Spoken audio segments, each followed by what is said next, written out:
A Cowboy for Auction, Riverdale Ranch Romance Book Number 2. Written by Jewel Allen. Narrated by Melissa Connell and Scott Rose. Chapter 1. Nellie. Without her contacts, Nellie Larkin was blind as a bat. Since developing an infection in her eye from her mascara, the doctor had told her to lay off the contacts. And of course, the last thing she wanted to do in public was to wear her unflattering glasses, even though it helped her to see. It was a shame, really, to be all blurry-eyed at Sunny Ridge's annual cowboy charity auction. To not be able to fully appreciate the candidates on stage was sad indeed. The high school gymnasium in the small Colorado town was full to the rafters, mostly of young women who were twittering obnoxiously about this year's lineup. There were a dozen local cowboys whom one could bid on in exchange for a romantic date. The activity was up to the cowboy, and it was to remain a surprise until the day mutually agreed upon. Amidst the other females' silly nonsense, Nellie knew how to play it cool. She simply stood there fanning herself with the program, which had all the cowboys' stats, and which she couldn't read. In her purse, she carried a wad of cash from her savings, so she could snag herself a date. Daddy was flabbergasted that she had to resort to this.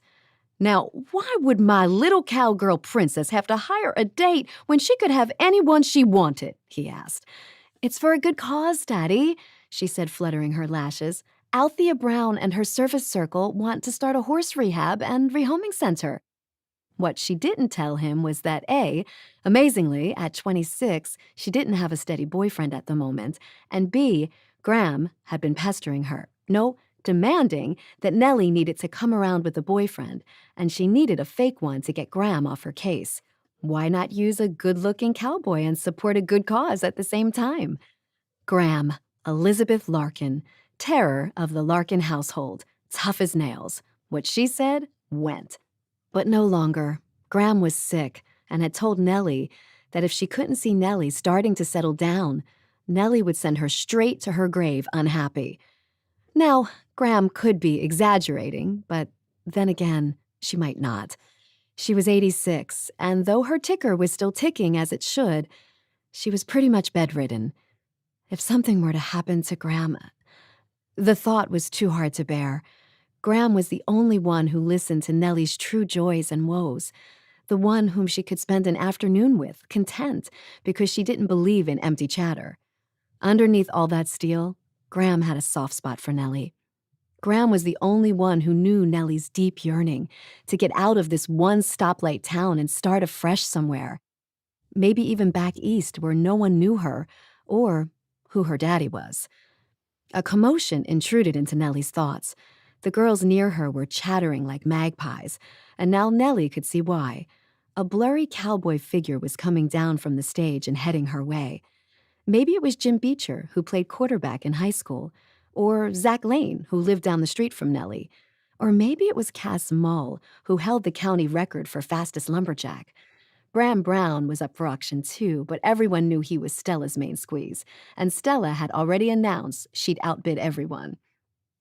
Nellie fluffed her long, perfectly curled red hair and smiled as the cowboy approached.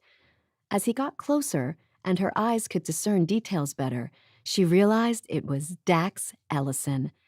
Her smile turned to a scowl. He was possibly the only cowboy on Earth immune to her charms, and that bugged Nellie in a major way. No matter how much she fluttered her eyelashes at him or smiled or dropped her proverbial handkerchief, Dax remained aloof and, if she could say so, he could be rather annoying with his relentless sarcasm. Too bad his personality didn't match his saddle-making reputation. Nellie Larkin, he said in his low baritone that came from the trunk of a neck, his Adam's apple bobbing up and down. Well, well, well. I didn't know you were desperate for company this week. She folded her arms over her chest, ready for battle. I'm not shocked you'd scuff your cowboy boots just to needle me. I'm here to wish you luck, he said, so you get the cowboy of your dreams. That's why you're here, right? Nellie scoffed. I'm here to support the Sunny Ridge Service Circle, she said. He leaned closer, And now she could see, with resentment, that his brawny good looks were wasted on someone so short on manners. "Ah," he said, clutching at his heart on his broad chest in a red flannel shirt. "That is so moving. It's a good thing your daddy subsidizes your charity efforts. Dax Ellison, I will have you know I am using my own money today. Not that it's any of your concern." Surprise glinted in his eyes, and then his usual amused expression returned. "Who were you going to bid on?" he asked like he couldn't care less. "Well, definitely not you." She poked his chest. He caught her hands in his, and for a moment, neither one spoke, and it seemed neither could she breathe. My, he had muscles, and his eyes were amazingly blue when they probed hers, like the sky after rain. His large hand actually held hers gently, as though he had a caring bone in that physique. Too bad his appearance didn't match his personality. "Makes sense." He released her and then winked. "I don't think you brought enough cash to win me." And with that, he pivoted on a cowboy boot heel and returned to the stage, leaving Nellie wishing she could stick hairpins in his smart mouth. "Ooh, that Dax Ellison makes my blood boil," she muttered under her breath. "Talking to yourself?" a snarky female voice said to her left. Nellie squinted that direction. "Well, hello, Sylvia," she said. Sylvia Garcia and Nellie had never gotten on well, not since Sylvia's boyfriend Cody tried to flirt with Nellie at junior prom. It was only after Sylvia and Cody had broken up that Nellie agreed to go on a date with him. She didn't believe in cheating, but Sylvia had acted like Nellie was a homewrecker. "So," Sylvia said, "who are you angling for?" Nellie bristled.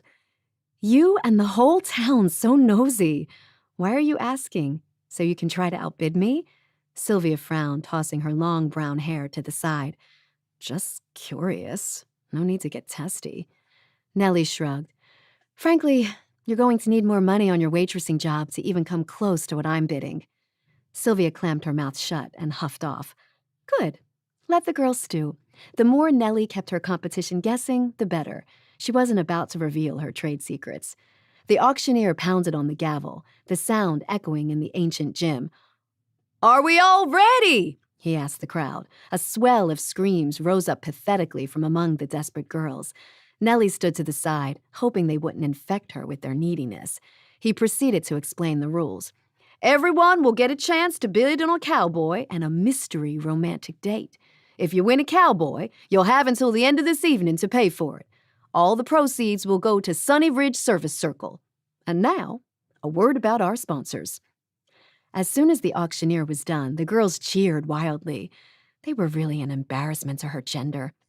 Nellie clutched at her bidding paddle. As Miles rattled off the first cowboy's name and began the bidding, she listened more for the sound of the girl's reaction. Lukewarm, almost giggly, like a joke. Nope, Nellie wasn't interested.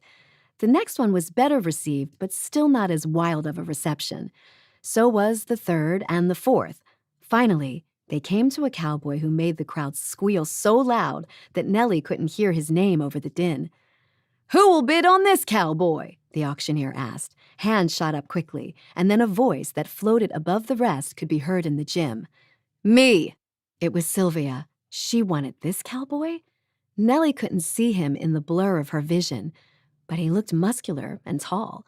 Well, then Sylvia'd have to fight Nellie for him. Nellie raised her paddle. Sylvia was standing close enough to Nellie that Nellie saw her turn and give her the stink eye. The bidding continued until it had reached the $500 threshold Nellie had set for herself. Sylvia turned to her again, looking extremely annoyed. "Going once? Going twice? Dax Ellison is sold for $500 to that beautiful redhead." Oh, dear. She won who? Chapter 2. Dax. Dax couldn't believe it. Him, going on a date with the cowgirl princess of Sunny Ridge, Nellie Larkin. Why, it almost seemed like the day hell froze over. Nellie Larkin, former homecoming queen, Miss Snoot herself. Lived in a house overlooking Sunny Ridge like it was some castle. Had a rich daddy, a ma who didn't work outside the home, and an inheritance of half of Sunny Ridge's farmland. But he also thought of high school, when he, along with most of the school's male population, was chasing after her. Full sassy red hair under that white cowgirl hat, white blouse tied midriff with a knot that accentuated her slim waist, a short skirt with those kick-em-up red boots encasing those long, long legs. His friends had warned him about Nellie. She was a heartbreaker, they said. Stay clear of her like cow pie. But he didn't listen to them. He was too caught up crushing on the girl.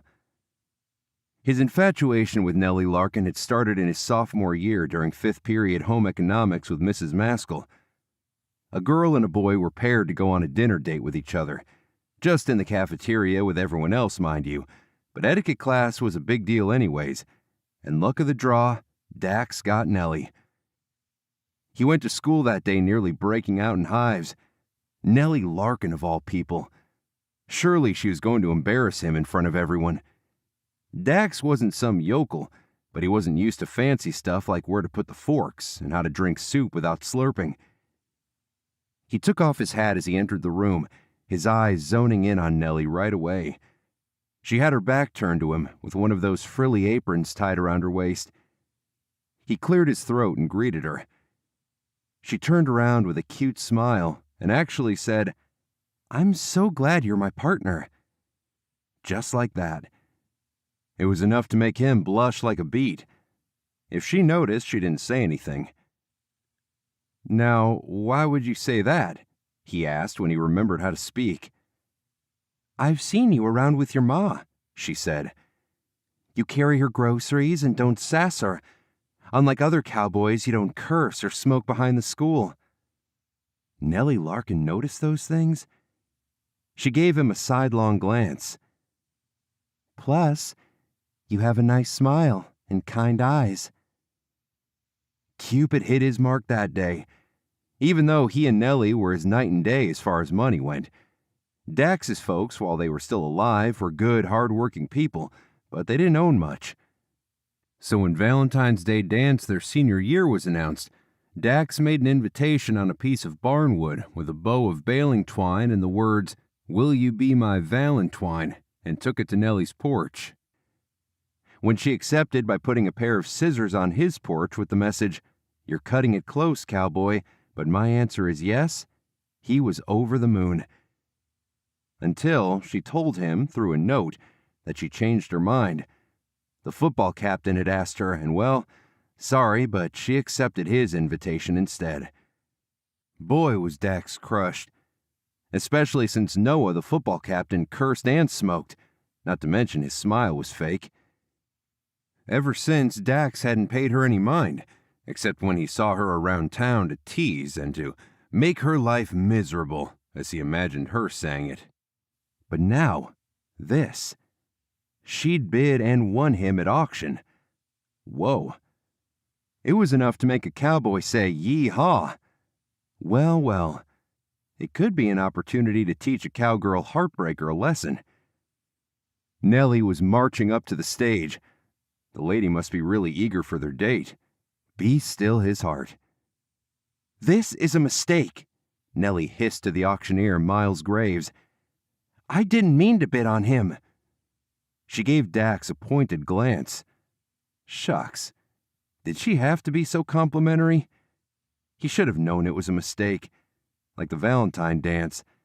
Nellie was always trying to get out of her obligations to Dax. Miles stroked his handlebar mustache.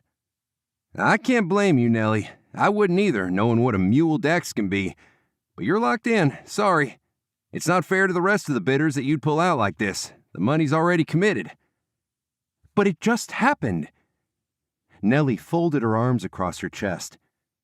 "Surely we can just do it over." "What seems to be the problem here?" Sunny Ridge Service Circle's chair, Althea Brown, Bram's mom, came up to the huddled bunch. Were those tears in Nellie's eyes? "Oh, Althea," she said. "I was just telling Miles that I made a mistake and bid on the wrong cowboy." "Didn't you win Dax Ellison?" Althea cast a dark-eyed glance at him. Nellie scowled. "Well, Yes, but I didn't mean to. I don't have my glasses on, so I couldn't see who was up for bidding. Althea rubbed her chin in deep thought and studied Nellie over her reading glasses. Well, the way I see it, you can get out of it. Nellie brightened. By paying double the amount. What? Nellie sputtered. She cast a derisive glance at Dax. He's not worth $1,000. He's not even worth a quarter of that. Ouch.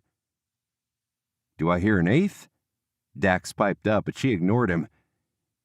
You can always give your date away to Sylvia, Miles said. I believe you and she were going hot and heavy, outbidding each other for Dax. Nellie's cheeks reddened. Glaring at Miles, at Althea, and then at Dax, she looked gloriously beautiful with that fiery red hair and green eyes, and majorly ticked off. As she huffed away, Miles shook his head. That one's trouble. He glanced at Dax. Best of luck to you. Thanks, Dax said. I'm gonna need it.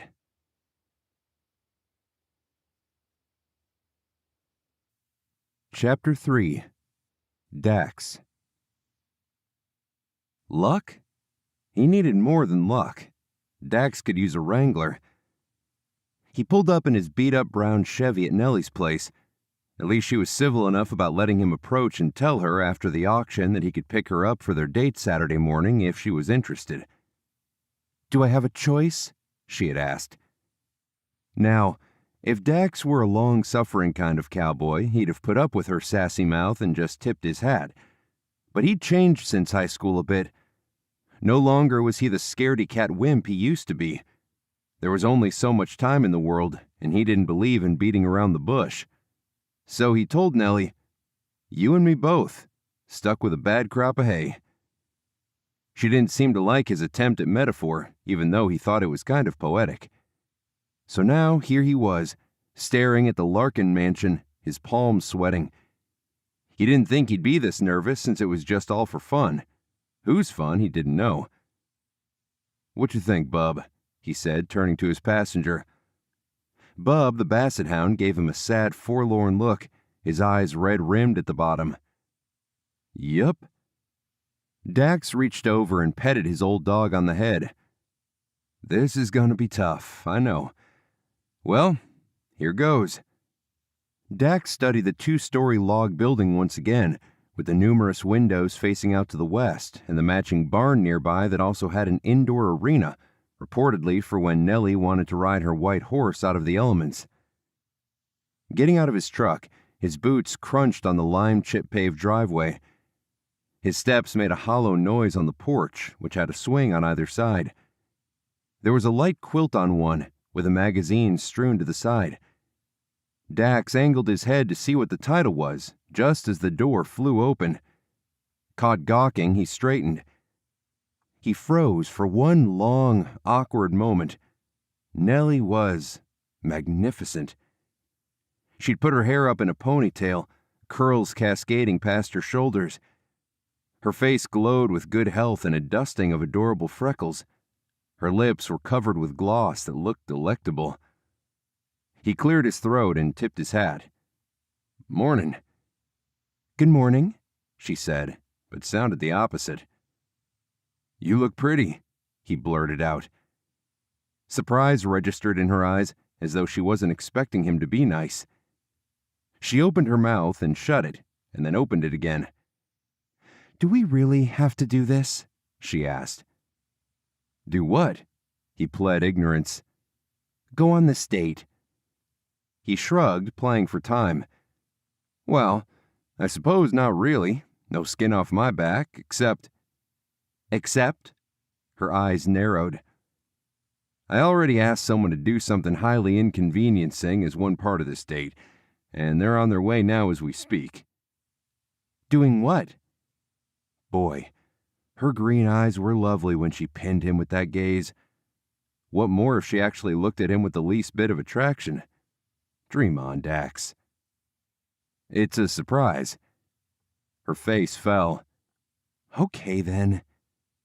Don't worry, Dax said. The day will be over before you know it."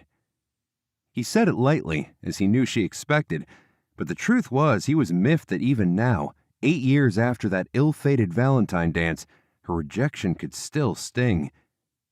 He was a grown man, 26 years old, a true cowboy, and yet every time he was around Nellie, she still managed to make him feel like unwanted scrap from his saddle workbench. "Do you need me to meet your folks or anything?" he said, knowing full well what her answer would be. "Oh, no," she said in a hurry, shutting the door after her. "They're sleeping in." He was, if he were to be honest, disappointed. It would have been kind of fun to see the inside of this forbidden mansion. Ah, well, maybe he was better off not meeting the parents anyway. They would most likely grill and serve him for dinner. They walked down to his truck. She hesitated as they got closer, and he saw his vehicle through her eyes. An old brown heap of junk he'd kept running almost as a joke, but now he was actually fond of it. It certainly wasn't built to impress, though, with one cracked headlight, rust along the fenders, and a bent hood where it couldn't be straightened from one too many hay bales fall on it. "We're going in that?" she said. "Well, it's either in this truck or we walk to my house." Her lips tightened. He opened the passenger door, belatedly remembering Bub. "Well," Dax rubbed his nape, "this is a dilemma. Bub here is used to sitting up front." "Bub?" she said, smirking. He marveled at the first hint of a smile on her face. "It's actually short for Bubbles the boy basset hound. My sisters named him that, but we ended up calling him Bub for short. His mom, Althea Brown's basset, was the original Bubbles." She chortled. "Bubbles? Are you for real?" He sighed. She didn't seem to appreciate his very detailed explanation. "And he's a boy?" She crinkled her nose. "You're going to hurt his feelings poking fun at him that way. Of course he's a boy. I can show—" "No thanks," she said, blushing. Their eyes met, and he couldn't breathe. It was like staring into Nellie's soul before she was homecoming queen. Just a simple, sweet girl from home ec, the one he'd had a crush on. No artifice, no derision, just a girl to be with and to like, and maybe even to kiss. At the thought of kissing her, he glanced away. Did he really think he could be in her league, one of the men who had won her heart? "Bub," he said, "get." Bub raised his head and then plopped it down on the seat with a soft sigh. This wasn't going to work. "How old is he?" she said. "Probably 20. "Shouldn't he be dead by now?" Her voice squeaked. "Maybe more like 12. "I can sit in the back," she said. "I don't like dog hair on my clothes anyway." "Thanks a lot, Bub," Dax muttered under his breath after he got Nellie situated in the back and as he went around to the driver's side. He put the truck in gear, circled the lot, and rumbled out of Nellie's place. "So we're going to your house?" she asked. "Yep." "Why?" "Oh, I thought I'd have you do my dishes and laundry." He glanced at her in the rearview mirror. She pursed her lips and glared at him, and then looked out the window. He just smiled to himself and whistled. "No, really," she said. "I told you."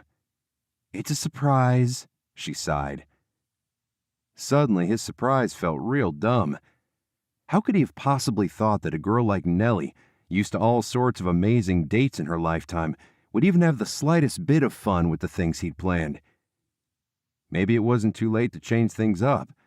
He could probably find something for them to do in town. But then he thought of his friend Toby, having done his bidding with the $20 bill as a bribe. "Here we are," he said unnecessarily as they pulled into his place. It was about as humble as a place could be in contrast to the Larkin mansion. Still, it was the house his folks had passed down to him, the one he'd grown up in and come to love. He'd fixed it up over the years since their death, but it still looked worn out, like a piece of clothing that had been darned one too many times. The roof, which he'd shored up a while back, still kind of sagged in places. The chimney was missing a few bricks. The window in the upstairs was still jammed funny, not level. But at least the yard was fairly clean. Not spick and span, but free of the junk that had been there while he was growing up. "Want to come in for a moment while I get something?" he asked over his shoulder. She glanced past him through the windshield, and then at Bub. "I guess." Chapter 4. Nellie. Nellie waited as Dax got out of the driver's seat and went around to the back, opening her door. He stood kind of close, so she had to brush past him a bit on the way out. She caught a whiff of a musk scent, her eyes involuntarily darting toward the scruff on his jaw. With her contacts in place, she could see every handsome detail. The sexy jut of his chin and his prominent Adam's apple. He was all muscle, his body straining against that flannel plaid shirt of his. When did he get all buff? Or maybe the question was, when did she stop noticing him as a handsome guy? She remembered him in high school, kind of tall already then, but nothing like this. Not like some lumberjack who could cut down a tree with a single blow. And he'd been sweet, a true gentleman until that Valentine's dance fiasco, which was kind of a silly mistake on her part. Ever since, he'd turned into a curmudgeon. She'd wished he'd be that sweet guy again. She bit her lip, chastising herself, reminding herself that this was Dax Ellison, the pest, who was always mean, teasing, and making fun of her until sometimes she wanted to cry. She had so far never caved in and cried, and she wasn't about to start acting like she was even remotely interested in him. This was just a charity date, and the sooner it was done and over with, the better. Dax also let Bubbles the boy basset hound out. The dog actually moved this time with the energy of a snail. He sniffed at Nellie's boots and then waddled along as though he had all the time in the world. She'd never been to the Ellison property before. It was at the edge of the part of town she usually never went to. She was surprised by how tidy it looked, considering he was a bachelor and none of his sisters lived here anymore. She'd heard they were all to college or working in the big city. They got to the porch that had 2 rocking chairs next to a pile of wood, and he turned at the door. She'd have to be blind to not notice he was extremely attractive, with not only his buff body, but also with his blue eyes that gazed at her with intensity, as though he could see right through her. Bub plopped himself onto the porch, interrupting the moment. Dax winced. "Pardon the mess," he said. He wasn't kidding. As soon as the door opened, she could see the sprawl of leather everywhere, straps, belts, strips, and saddles, in all stages of construction. From one with just the skeleton of a tree to a pretty finished one in a pale brown that looked like a lady's. Nellie breathed in deeply. She loved the smell of leather. Ever since she was a child, it made her think of her daddy and how he'd hoist her into his big saddle and lead her around on his big horse Sam. "So this is where the magic happens," she said. He glanced over at her as though trying to gauge how serious her statement was. A shudder came over his expression. "Yep." She wondered why he hadn't married all these years, but it was really none of her business.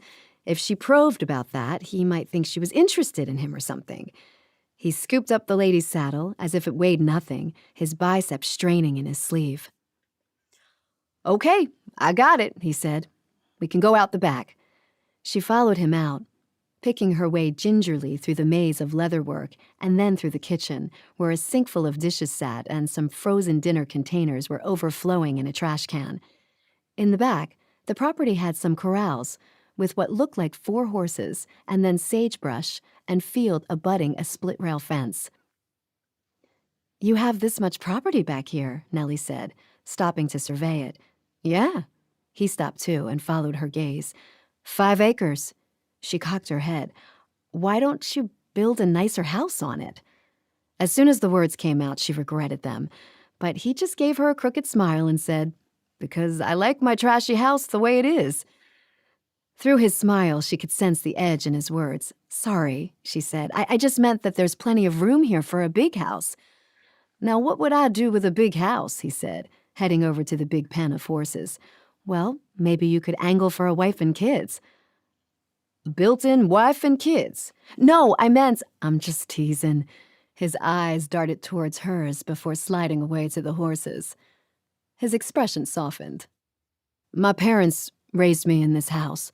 There are lots of memories between those four walls. My parents, my sisters and I. His Adam's apple bobbed up and down. How long has it been since your parents died? 3 years. His eyes glimmered with tears, and then he blinked them away. My gram may be dying, she said, moisture pricking her own eyes before she caught herself. Sorry, it's not at all like your parents getting killed in a car accident. No need to apologize. He set the saddle on the fence post and studied her. Sounds like she means a lot to you. She does. She stuffed her hands in her pockets and averted her eyes. That was all she would say for now. She didn't think he'd want to hear her go on and on about her sick gram. He grabbed a halter off a hook, glanced at her boots, and then looked all the way up the length of her body, making her cheeks warm. Can you catch a horse? She snatched the rope out of his hands. Of course I can. The question is, why? I thought we could go up and take a trail ride through Leonard's Pass. Won't there still be north-facing snow this time of year there? She asked, glancing at the mountain peak still covered with a sliver of white. Not where we're going, he said. I checked it out last week. The trail's clear to the lake. He paused. Can you ride Western? If I have to.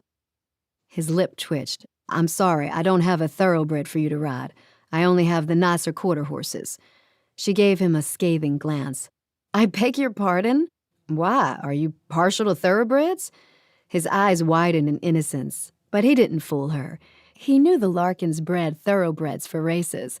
That's how Daddy had made much of his money that he'd since parlayed into real estate and other investments. Who am I riding? She asked, eyeing the 4 horses. There were 3 bay ones and a pretty white one. Your pick. They're all equally ornery. Are they all safe? Of course.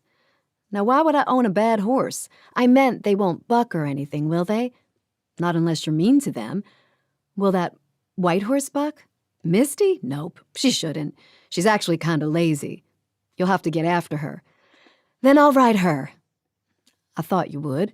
He smiled to himself as he went after one of the bay horses with a white sock on its front legs. Uh-huh. Why is that?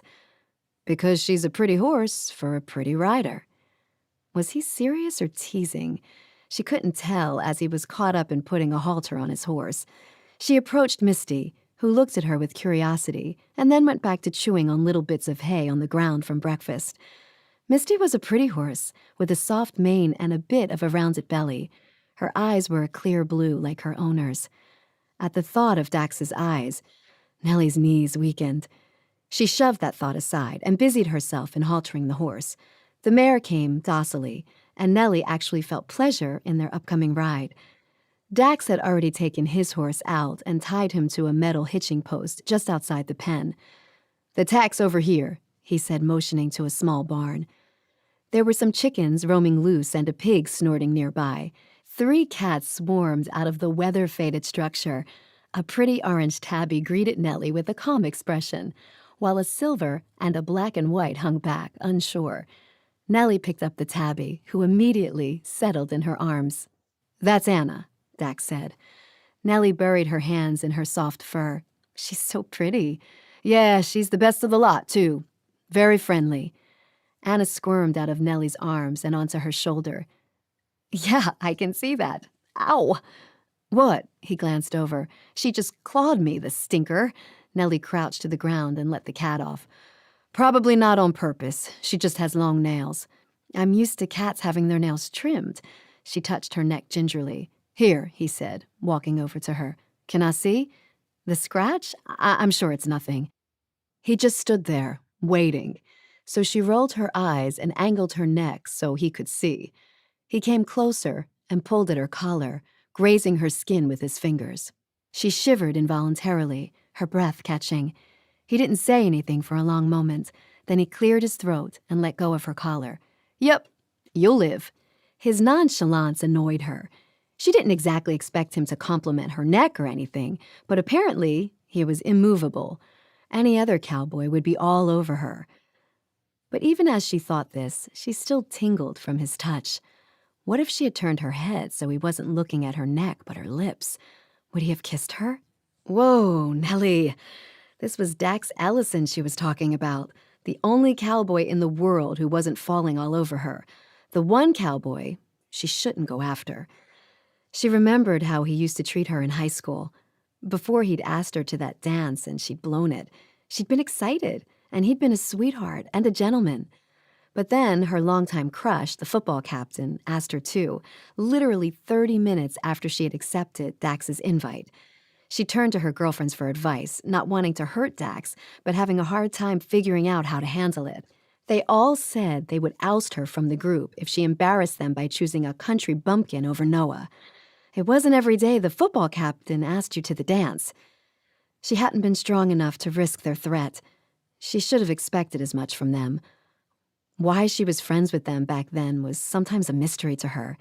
She didn't miss the drama of high school. So she let Dax down gently in favor of Noah, which she felt crappy about, especially when Noah turned out to be a huge phony. Nellie planned to apologize to Dax at the dance, but he never showed up. Since then, that little high school episode was like a rafter hanging over them with a hornet's nest just waiting to be disturbed. Speaking of rafters, pigeons roosted in the Ellison barn. The building had stalls, but none of them had horses. Dax grabbed a blue pad and a gorgeous saddle that looked nicely worn to a gleaming sheen. He pointed at a fuchsia pink saddle pad. "Do you mind grabbing that? The other stuff's on that hook." "What about a saddle for me?" she asked as she unhooked the tack. "It's out there, waiting for you." "That new pretty one?" she said. "Yep." "Whose is it?"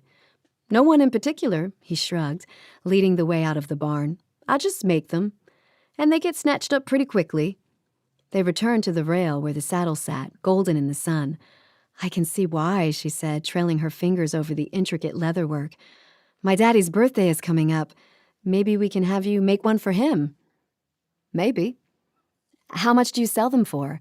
He shrugged as he tightened his saddle leathers around his horse. 10 grand. Her eyes bugged out. "Wow! They're custom saddles, meticulously made. They last people for ages." He winced. "I hate tooting my own horn, but that's the low end of the scale." "You're kidding." "Nope. One saddle has gone for 50 grand in a silent auction before, for a big charity event in Texas." "Clear in Texas." She finished tightening Misty's cinch, marveling at this information. "Yup." She glanced at him with renewed interest. She'd wondered what kind of livelihood he had, if he could even sustain a living making saddles. She'd sorely underestimated him. "Maybe I need a fancy Western saddle too," she teased. His eyes danced. "For you, it'll be double the price."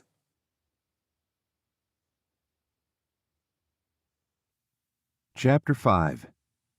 Dax. Nellie's eyes flashed at his outrageous comment. Gotta keep the lady on her toes, Dax decided. Can't let her think he was going soft on her or nothing. Miserable fool that he was. His knees weakened at the memory of her letting him inspect her lovely neck.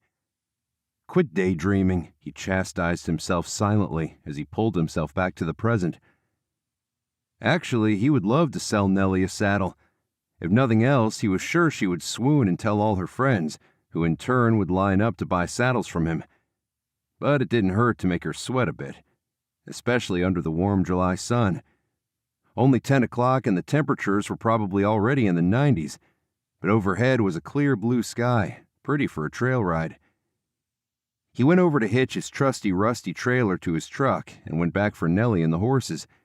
She was making baby talk with Misty, hugging her neck and burying her face against the mare's warmth. "She's a sweetheart," Nellie said. Funny. The more Dax was around Nellie, the more she surprised him. He hadn't expected her, who seemed she'd be partial to expensive horses, to be falling all over a scruffy little mare. They walked alongside each other, leading their horses, and for a moment, Dax indulged in a daydream that he and Nellie could spend their Saturdays this way, going for a trail ride up in the mountains. He snapped back to reality. Saturdays as in plural. What a joke. He was lucky to get this day with Nellie. Lucky or unlucky, depending on how the day went. "You like to ride horses?" he asked as they reached the trailer. She wrinkled her nose. What kind of a question is that? Well, I don't know. I heard you'd done some jumping and English riding while you were younger. Do you still? Oh, that. He motioned for her to give him Misty's rope, but she waved him off, walking with confidence into the trailer. He tried to not stare at her long legs encased in those fine jeans and averted his gaze after she tied Misty in the slanted slot. I mean, I still ride with Daddy, she said, coming out of the trailer. When he has time. He's mostly into real estate deals lately, though. My younger sister and brother are both into 4-H. Mom takes them around for that. I don't like the dust and the long hours, so I usually pretend I'm busy that day. She sighed. I really should help more. I'm just burned out a bit on horses. Dax walked his horse in. With Misty and Jace all situated, Dax shut the door to the trailer. What do you do with your time, then? I help Daddy with his business some, she said. Ah, I see. When you feel like it? She sucked in her breath. Dax Ellison, what are you implying? Nothing. He opened her passenger door and waited, chuckling to himself that he'd gotten a rise out of her. Her face turned ruddy with indignation, and she marched up to him with her fists at her hips. I'm a working girl, I will have you know. He arched an eyebrow. You must admit, working for Daddy when you feel like it isn't the same as working for someone else who wouldn't cut you slack. She opened her mouth and then closed it before getting in the passenger seat, this time basset-houndless, her green eyes like a stormy sea. He got in the driver's side and glanced at her real quick. She was still stewing, so he drove on, whistling. Do you mind? She snapped. Your whistling drives me nuts. Yes, ma'am, he said, chuckling. He tapped the wheel instead, and she glared at him. No whistling, no tapping. He sighed. They drove on wordlessly for 10 minutes until they reached a pullout where there were a couple of other trailers. When he came around to open her door, she'd already climbed out and slammed it shut. Whoa, touchy. He followed her to the trailer door, where she whirled on him. Now listen, Dax Ellison, she said, poking at his chest. I work hard like anyone else, not like some people who make saddles and put them up for outrageous prices. It was his turn to put his fists on his hips. What do you know about making saddles? Well, she said, sounding uncertain. You get a tree and put on some leather and voila! A saddle. He guffawed. You are unbelievable. Well, I mean, I know there's a bit more work involved. You've got that right. He stopped laughing, his jaw tightening. I work hard for each saddle, and I'm sure proud of each and every one that passes through my door. She took a deep breath, like she was trying not to cry. She turned again and leaned a hand against the trailer. Her pretty manicured nails glowed like a bouquet of flowers in the sun. He rubbed his nape. Listen, sorry. She remained turned away from him. I was harsh back there. I'm sure you work hard at your daddy's office. Slowly, she faced him, her eyes wide and glistening with tears. Are you apologizing, Dax Ellison? I suppose, he winced. That's what I think sorry means. I'm going to have to put this in my diary tonight. She gave him a little smile. Apology accepted. When she smiled like that, she looked sweet, approachable. Maybe this trail ride wasn't going to be a bust after all. Chapter 6. Nellie. Dax's words stung, because they were true. Nellie hated to admit that Dax was actually correct about something. She thought back to how her daddy had her work set up for her, and she couldn't help but feel rather mortified. She came whenever she wanted, past her daddy's secretary, Molly, at the reception area, and then spent a couple of hours doing whatever she pleased. This week, she sat in on a couple of real estate transactions. Last week, it was a lunch appointment with Daddy and the CEO of the local bank. If she didn't show up, nothing would get derailed. It would be business as usual. Still, it gave her pride to go into the office, look at her gleaming white customized office desk, make a couple of calls on her old-fashioned white rotary phone, and call it a day. She let Dax take out the horses, watching him with eyes that refused to cry. Despite his apology, she didn't trust him enough to let him see her weakness. Already, he knew he had gotten under her skin, and she was sure he would use that against her someday. For now, she wouldn't talk to him. She glanced up the little rise that formed Leonard's Pass. What a long trail ride this would be. She got on Misty, glad that at least Dax couldn't fault her for her horse riding skills. They moved away from the trailer, the saddle feeling perfect under her. She shot a glance at Dax. He'd been staring at her, but quickly averted his eyes. No doubt he was thinking up ways to sabotage her trail ride experience, maybe even how to get Misty to buck her off. "Go on, Jace," he said, clicking. Jace, so that was the name of his horse. "This way," Dax said, jerking his head to the left where the trailhead began. Behind him, Nellie watched as Dax maneuvered his horse through the opening in the rail fence and clipped on up the unpaved trail. He sat well in his saddle, like a true cowboy, manly and capable. She adjusted her hat to the sun and looked away, focusing on the scenery. The last thing she wanted to be caught doing was gawking at Dax Ellison. The wildflowers were in full bloom, little yellow ones mingling with purple sage. So lovely. She hadn't been up here in a while. The silence felt awkward at first, but soon she actually enjoyed it. For a change, she didn't have to think, just let her hips naturally move with Misty's gait.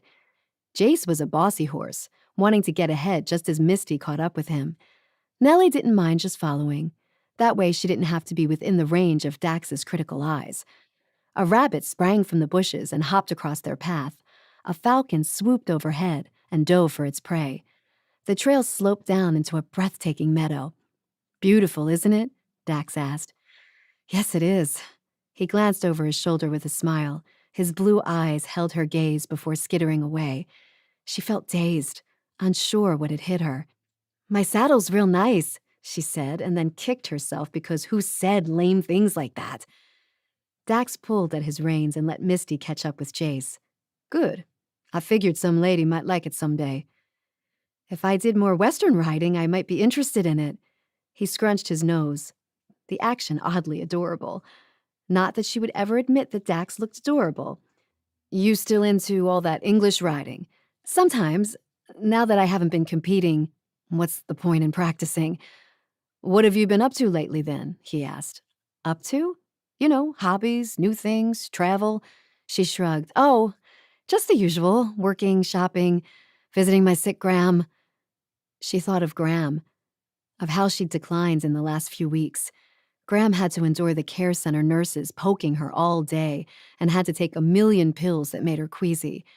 Gram used to say, "Cowgirl up," when Nellie whined about something. Gram lived it. Dax darted a glance at Nellie. "What's she sick of?" "Her heart's been giving her problems." "How old is she again?" 86. Dax's expression gentled. "She's a tough little lady. She'll probably outlive us all." She hoped he was right. Even though she didn't put a lot of stock in Dax's words, they did calm her. Tears welled in her eyes, and she blinked them away. They came to a little rise. Dax pulled Jace to a stop, and Nellie followed suit with Misty. They overlooked a beautiful canyon with a ribbon of river surrounded by green pasture. "My office," he said, with pride in his voice. "I pasture my herd on this public land." "Do you like that kind of freedom?" she asked. "Oh, sure. I can't work for anyone, I've decided. I like to come and go as I please." "How many head of cattle do you own?" "About 50. She glanced at him in surprise. "You're not fooling?" "Now why would I make that number up?" His eyes danced. "It's not like I need to impress you or anything." "You'll have to do a lot more to impress me," she teased back. "Oh?" He turned fully to look at her. "So tell me, Nellie, what would it take for a cowboy to impress you?" "Well, for one, a cowboy needs to be a gentleman. Someone who treats me nicely. He compliments me instead of berating me constantly." He nodded. "Point taken. He needs to have his own business, or at least a great job." "Okay. Likes to watch movies with me. The tear-jerking kind." He winced. "We're talking about a manly cowboy here, right?"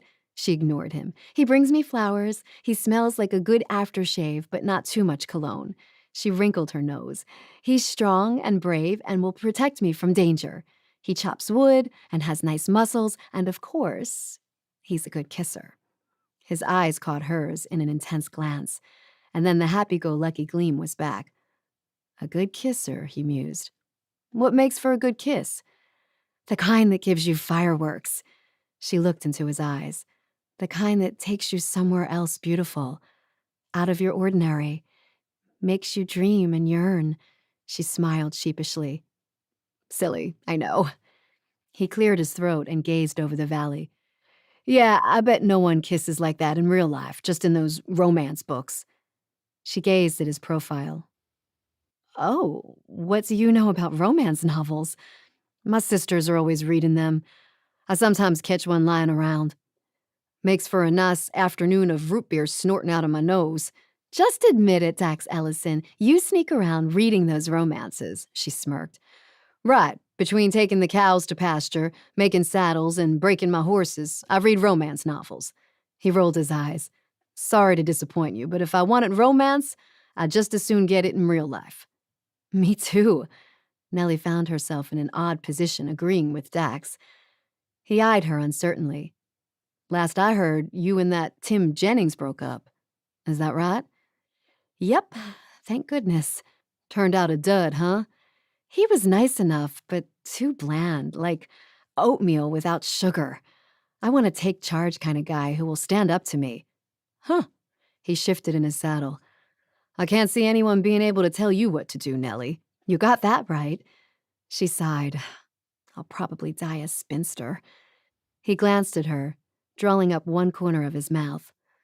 "Well," he drawled, "let me tell you what to do." She arched an eyebrow. "Excuse me?" He grinned. "Let's go down to the lake, shall we?" Chapter 7. Dax. Dax was actually enjoying himself. It was nice when Nellie finally came down from her high horse to talk to a lowly cowboy like him. Romance novels. Funny about that, they were melodramatic and unrealistic. Now, as far as kisses, though, Nellie's dreamy expression returned to him, those beautiful green eyes softening, her rosy lips parting and wishing for that kiss. Why, it was enough for a cowboy like him to oblige her with a kiss if he could, if she'd let him. Truth of the matter was, he would sure like to be that cowboy, to give her the fireworks, to give her an extraordinary experience. Too bad he couldn't even get anywhere close to the door.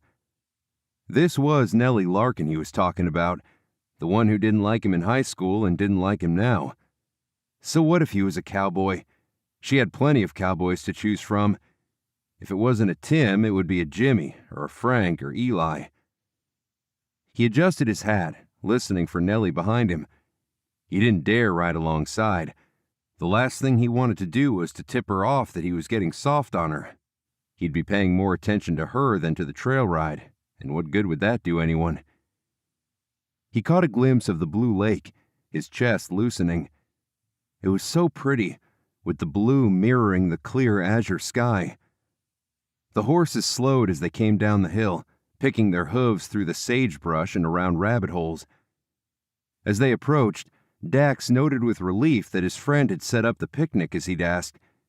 There was a little equipment trailer set up alongside a table with a cloth and 2 chairs. Toby had done a good job. "We're heading for that trailer," Dax explained. "Okay." When they got there, they were just a few yards from the lake beach. "So pretty," Nellie said, dismounting gracefully. She tied her horse to a sturdy branch and sauntered over to the water's edge. Crouching down, she dipped her finger in. "Brr," she said. "That's cold." "Surprising, isn't it?" Dax said, getting off his horse as well. "Guess the runoff makes it freeze up." "So," she whirled upon the table and gazed at it. "What are we doing?" "We're having a picnic." He tied his horse up and hesitated. "Do you mind giving me a hand?" She jumped right in. Once again, she kept surprising him. "I love setting tables," she said. He smiled. "Have at it then." She winked. "Just watch the master." Her little wink made his blood rush to his head. Funny thing, his reaction to her. Why, you'd almost think he had a thing for her still, after all these years. So he watched her. He sat on the tongue of the trailer, chewing on a blade of grass while she set the plates and utensils in the right places. Then it was on to the little plastic glasses that probably were throwaways in her household. She acted like they were nice china. "Voila," she said. "You're good." "Home economics sophomore year, 5th period with Mrs. Maskell." "Yes," he murmured. "I remember." Boy, did he remember. "I also like to make things pretty." Pretty. With Nellie standing like that, framed by the blue lake and mountains, she was sure pretty. Averting his eyes, Dax chewed some more on his piece of grass and stood. Time to roll out lunch. He entered the trailer and came out with a pan covered with aluminum foil. He set it in the middle of the table and took off the foil. The ribs had been smoked to perfection, if he could say so himself. Nellie approached the table and bent over the pan, sniffing. Smells so good." His heart skipped a beat at her nearness. If he leaned over the table too, she would be close enough to kiss. He put the foil back over the pan and focused on getting the other fixings ready. He brought more containers out, still warm from being in the cooler. "There's coleslaw, potato salad, rolls, and corn on the cob." "Yum." Nellie's face glowed. "Have a seat, ma'am," he said. She giggled and sat, gazing down happily at the spread. And then she shot up. "Oh, wait," she said. "I need to wash my hands." She glanced at him like he was smelly. "You should too." "You sound like my Aunt Evelyn." "Well, when you're around horses, you need to wash up before every meal." "I thought it was the other way around. You get so dirty, you just don't bother." To humor her, he got some soap out of the trailer and shared. They washed in the cold lake water and sat back down, but she wasn't done reforming him. She gazed at him expectantly. "We need to say grace," she said, leaning over with a whisper. "Right." He took his hat off. "I can offer it." She closed her eyes. "Dear Father in heaven, thank you for our bounty. Thank you for this beautiful place we live in. And thank you for Dax Ellison, for all his effort in making this a fun day for me. Amen." "Thanks," Dax said, his cheeks warming for the special mention. "You're welcome." She glanced at the ribs. "This is a lot of work." He shrugged. "It's what I know to make. I bet you eat fancier on your other dates." "This looks pretty fancy." Dax smiled to himself, relieved he'd pleased her. She picked up a rib and started enjoying it, munching on it with her fingers and face getting barbecue sauce all over them like she didn't care. He picked up a rib too, and soon they were rivaling each other for the most rib sauce around their mouths. "Oh my goodness," she said, setting down a bone. "These ribs are amazing." She stared at him. "Where have you been all my life?" "In Sunny Ridge," he said lightly. "You should open a rib joint," she suggested. "I shouldn't. I don't see how I could keep it afloat. Besides, there's Sylvia's dad's diner. They cook some great ribs." She set down her food and wiped her mouth daintily with her napkin. "She tried to outbid me for you." "Who? Sylvia?" Yes. She tore a piece of her roll and popped it in her mouth. I guess she must like you. He shrugged. She's been a good friend for forever. Maybe she just wanted to get a cowboy she could talk to. Or a cowboy who's easy on the eyes. She glanced at him and then dropped her gaze to her plate. Did Nellie Larkin just compliment him? Why, thank you, Dax said. It's the hat. Her glance lingered on his eyes, his jaw, his mouth. Yep, she said, biting her lip. It's all in the hat. Suddenly, he couldn't remember what they were talking about. She picked up a rib and took a bite. Setting it down, she drank from her glass. On her cheek, she had a smudge of rib sauce. You've got sauce on your cheek, Dax said. She reached up and rubbed on the wrong spot. Did I get it? He shook his head. Here? She tried again. Nope. He leaned over and brushed it off with his thumb. First time in his life to touch her smooth cheek, and his body came alive like a barbecue grill heating up. There, he murmured. They were just an arm's length away, close enough to kiss, certainly close enough to touch. His thumb made slow circles on her cheek, and her eyes widened, staring at him too, like she was feeling the same way. Was she as pleasantly surprised at how this date was going as he was? A horse snorted, breaking the mood. Thanks, she said, leaning back and away from his touch. He resisted the urge to suck the sauce off his thumb.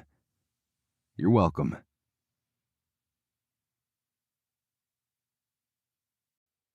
Chapter 8. Nellie. What was that?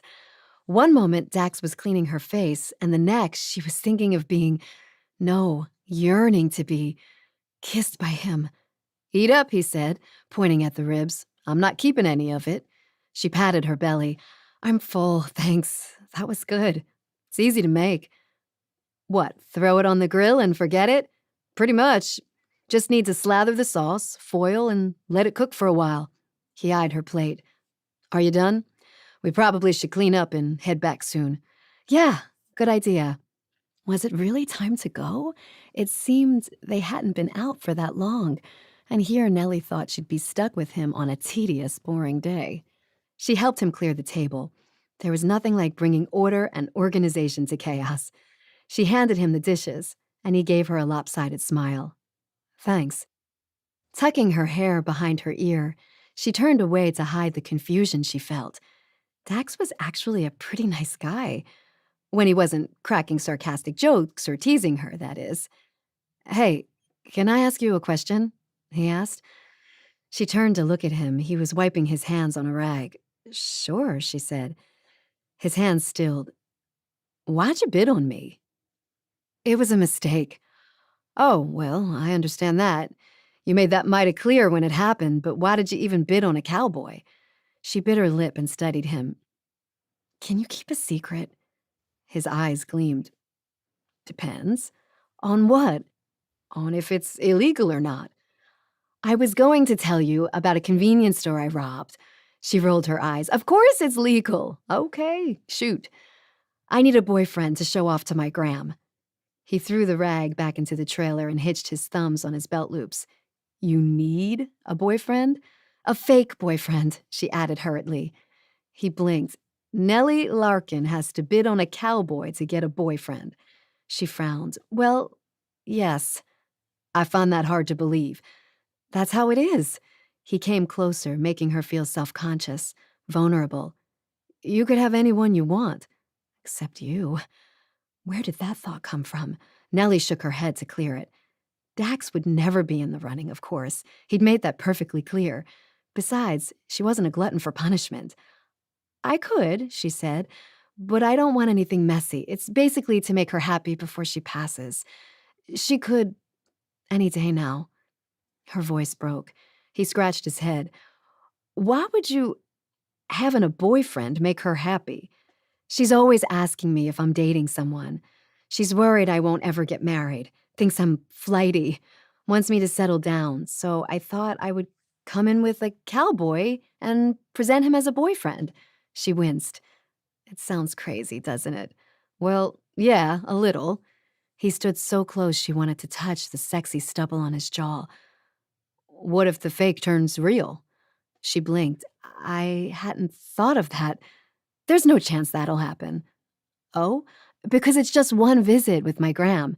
After our auction date. Tonight."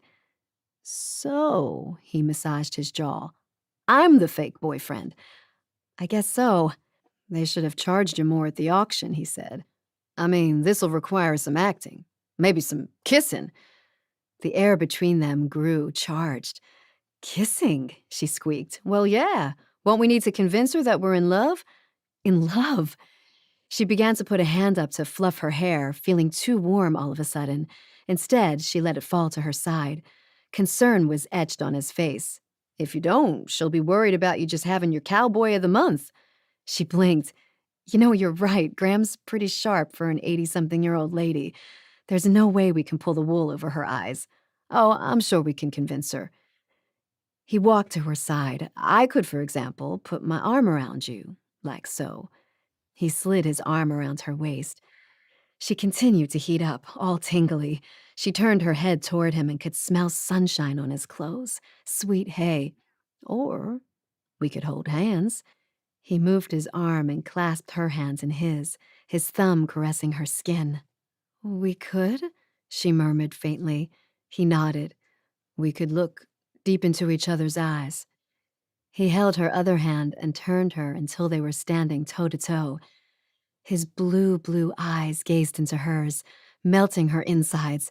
Electricity seemed to pulse through their linked hands. Clearing his throat, he let her go and stepped away. "Something like that, see? Easy peasy." She felt weak-kneed. Maybe she was getting too much sun. "Easy peasy," she echoed in a breathless voice.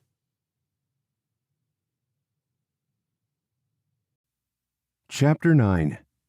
Dax. Oh, man. What had he gotten himself into? "We'll hold hands, Nellie. I'll put my arm around you, Nellie. Easy peasy." Dax groaned inwardly. It was all he could do to stop himself from kissing Nellie when he was staring deeply into her eyes. He cleaned up from the picnic, stashing everything in the trailer, and turned back to Nellie. She faced away from him, her wavy, shoulder-length red hair blowing in the breeze. She was skipping rocks.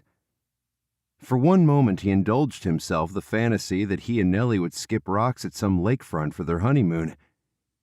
He adjusted his hat and walked over to stand beside her. She blushed when she realized he was watching. "I'm not a very good shot," she said. "Is there such a thing as a good shot when it comes to skipping stones?" "Sure," she said. "I can only get 2 or 3. That's not very good." "Let's see how many I can get." Dax skipped one, and it skipped 52 times, Nellie exaggerated. "Okay, so I counted 10. Seriously? That's pretty good rock skipping." "There's nothing to it." He smiled. "It comes down to the flick of the wrist, like releasing clay pigeons." "Oh, I get it then. I've released them before." "With a manual thrower?" "Yep." "Okay, let's see you do it." She pulled back her arm and got 5 this time. "Better." He hesitated for a moment and then stood behind her. "See." He put his left hand on her waist and his other hand pulled back her arm. She glanced at him over her shoulder. He could see her lashes, thick and reddish, spread across her cheeks. She was biting her lip in a very appealing way that he was starting to look forward to.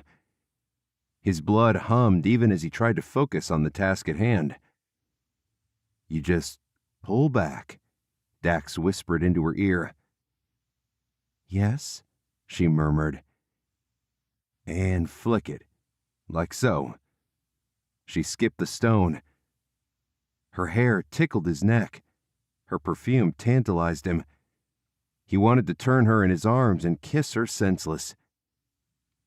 "There," she said. "I got 6. Personal record." "Good girl," Dax said, reluctantly letting her go. He stepped back. He watched her skip more stones, his mounting desire for this girl not abating. She was beautiful, full of life, playful. She could be hot-headed and spoiled, but she had a good heart. How wrong had he been about her? But it was too late.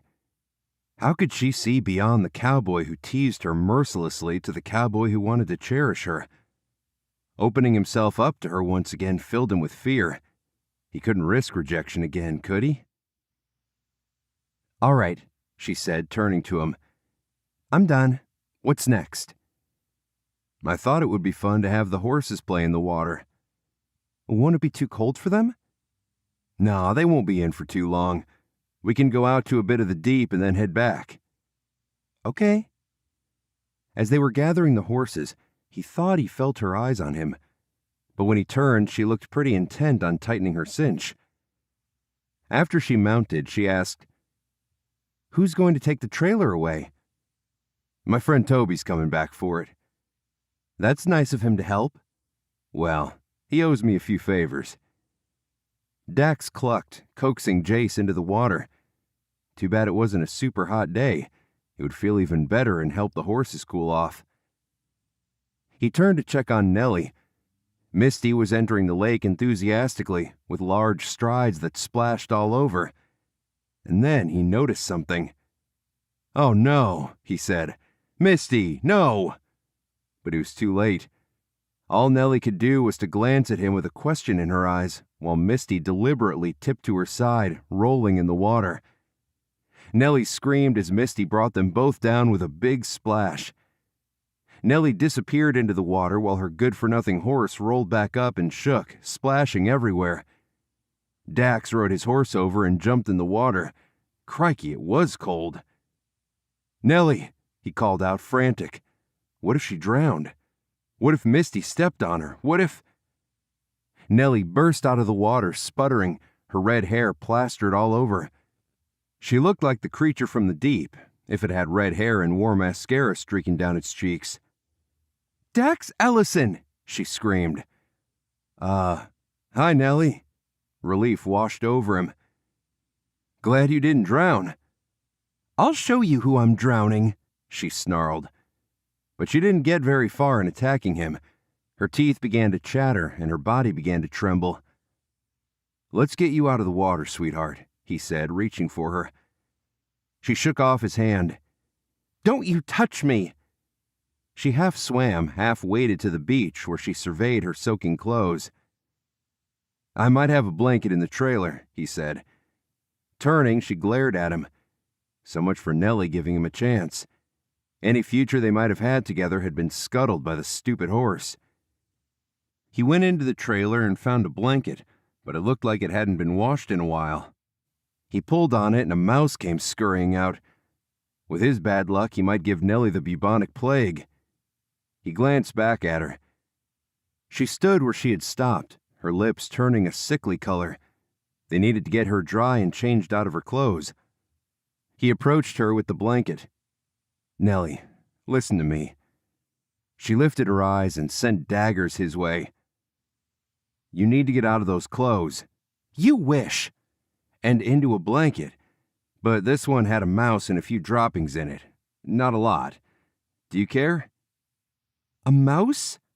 Her eyes grew round. "Ew!" "It was live. A cute one." "That's not any better." He sighed. "Let me build us a fire, okay?"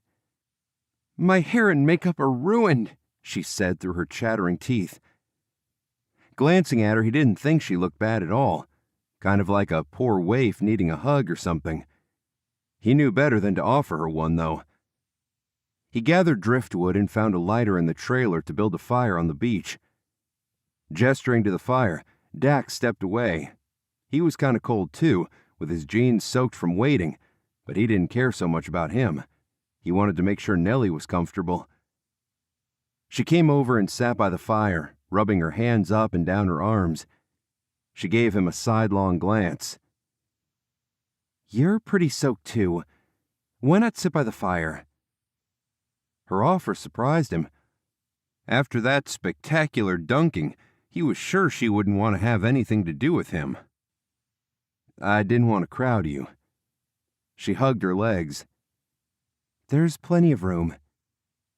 Thanks. He came over and lowered himself to the ground.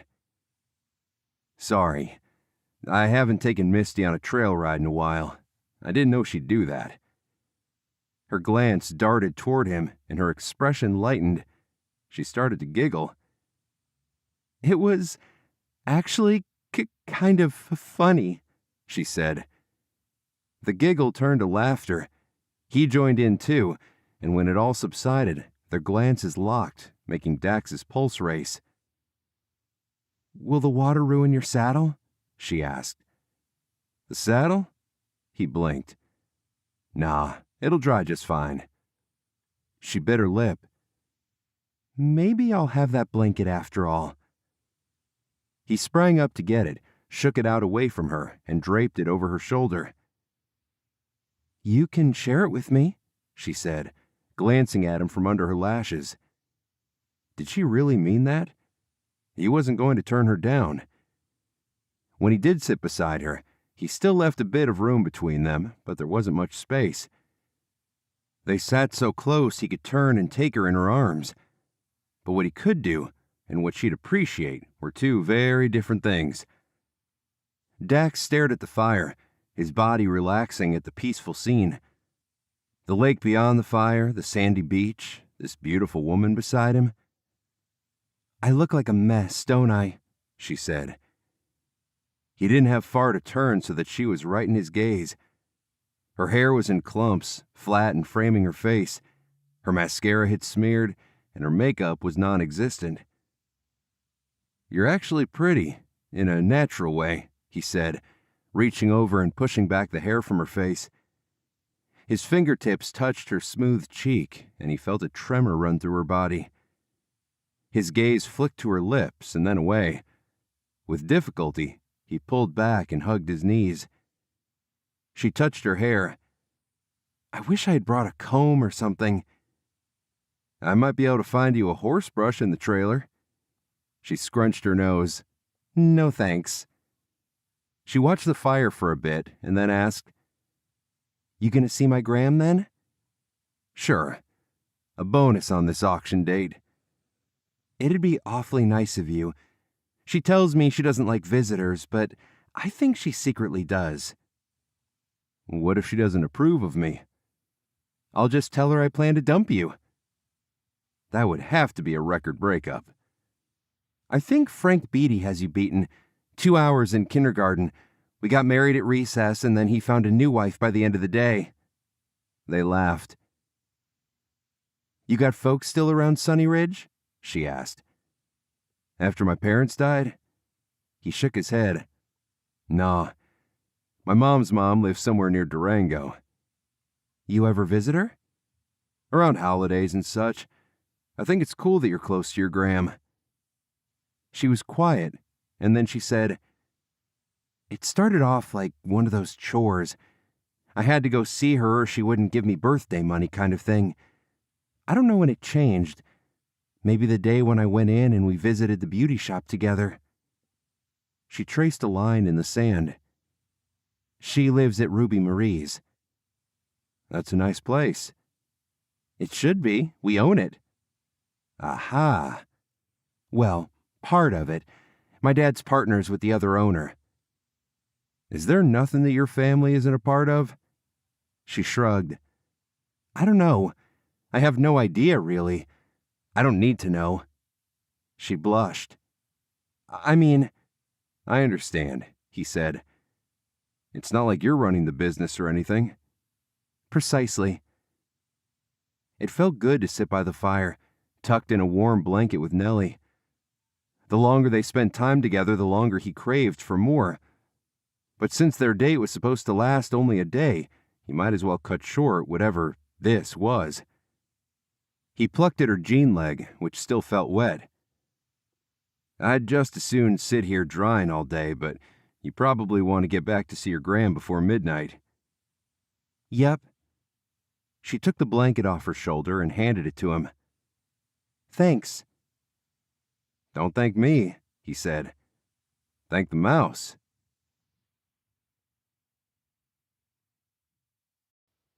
Chapter 10. Nellie. Nellie felt much better after she got home. Stripped of her stiff, damp clothing and showered, she looked at her reflection in the mirror. Pretty without makeup, Dax had said. Natural. Her eyes were overbright, like she was excited about something, like she was excited to see Dax again. Oh dear, how could she think of her enemy cowboy that way? Truth was, he had surprised her all day. He had turned out funny, sweet, and gentlemanly. He could have run like a banshee when his stinker of a horse decided to go for a swim and turned her into a mess, but he acted like he didn't notice. Did he still think of her as a spoiled brat? He continued to tease her, but the nature of his jabs seemed to have changed, more fun than mean.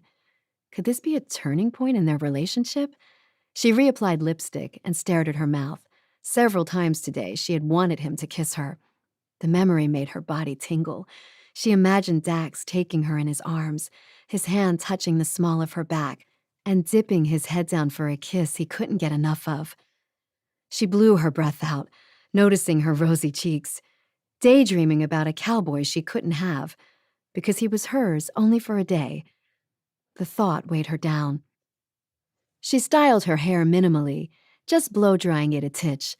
Her hair had always been her nemesis until she got into high school, and then everyone wanted to be a redhead like her. Finally, she dabbed on a bit of makeup, lip gloss, light mascara, powder. More natural, more of what Dax liked, since they'll be a fake couple for her Graham. She hoped Graham would like him. Dax was waiting on the porch, sitting on one of the swings. As she came out, he stood. The porch light wasn't on yet. It was that halfway point in the evening when it was neither light nor dark. Earlier, he'd asked if she wanted a burger for dinner, but she declined. She wanted to head over to see her Graham early before she got too tired for visitors. Now she almost wished they could have that meal together. This was just a one-day charity date, she reminded herself. What else was she expecting? That he'd fall for her and they'd make the fake real? It was better this way, less complicated. Dax was almost too real. If they were to date, he'd be poking at her insecurities, unlike her other boyfriends who just let her do whatever she wanted. If they were to date, if was the operative word. It almost seemed like a joke. They had been enemies for so long that she didn't know how to be his friend, let alone girlfriend. In the darkness, Dax looked mysterious, strong and capable. All her thoughts about him hating her and her fighting him fell away. With a little surge of panic, she realized she wanted him as she'd never wanted anyone before. She wanted him to be waiting on her porch for her for more than a night. She wanted to go to his saddle workshop and watch him work and maybe distract him with a kiss on his neck. "Hey," he said. His voice was deep and husky, making her stomach flip with pleasure. "Hey." He moved his hand as though to touch her hair, but let it fall back down. "You look pretty." She wished he would touch her. "Thanks." His eyes were in shadow. Could Dax possibly be attracted to her too? Maybe she just imagined it. After all, this was Dax she was talking about. "Let's go see Graham," she said, forcing herself to move away from him and down the steps. All business, as it should be, even as she yearned for more.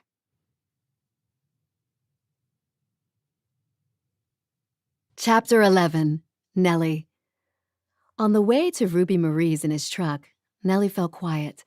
The truck bumped along, each mile closer, making her more apprehensive. "This was probably not a good idea," she said as he pulled into the care center's lot. Dax parked and turned to her. "What isn't?" "I shouldn't be lying to my Graham," she said, biting her lip. Not about this, anyway." He rested an arm on the top of his steering wheel. "What would be okay to lie to her about?" "Well, there's what her diagnosis is, how long she really has to live, that kind of thing." "How long?" "Any day now," the doctor said. Her chest tightened with sadness. "Then maybe you should do it, if it would make her happy. She gazed at him uncertain. You think? Sure, it's not hurting anyone. I mean, you and I know it's not real. No one else will know. And you and I will be over after tonight. His words stung. Yeah, you're right. He helped her out of the truck, and they made their way down a circular driveway to the glass doors. It was a pretty building, all lit up with elegant lampposts. The manager had done a great job sprucing it up. Even though Sunny Ridge was just a small town, Ruby Marie's could rival any care center in metropolitan Denver. They signed in at the front desk and set off to Graham's room. Since their family owned the care center, she'd been given one of the nicer suites. She had a sitting room and her own bedroom. Nellie glanced at Dax. She was glad he was there with her. She was actually looking forward to showing Graham off to him, and vice versa. Here goes, she said, opening the door. Graham's sitting room smelled of lilies, her favorite flower. A bouquet adorned the little table by a couch and love seat. A portrait of her as a younger woman was hung over the fireplace. Nellie knocked on her bedroom door. We're closed, Graham said. Nellie smiled as she opened the door. Hi, Graham. Graham was in bed, her covers over her, wearing a pretty nightgown with lace at the edges. Her hair, her pride and joy, had already been taken down for the night. It fell past her shoulder, a pure silver gray. She was one of those lucky people who could get away with gray hair because their natural color was so beautiful.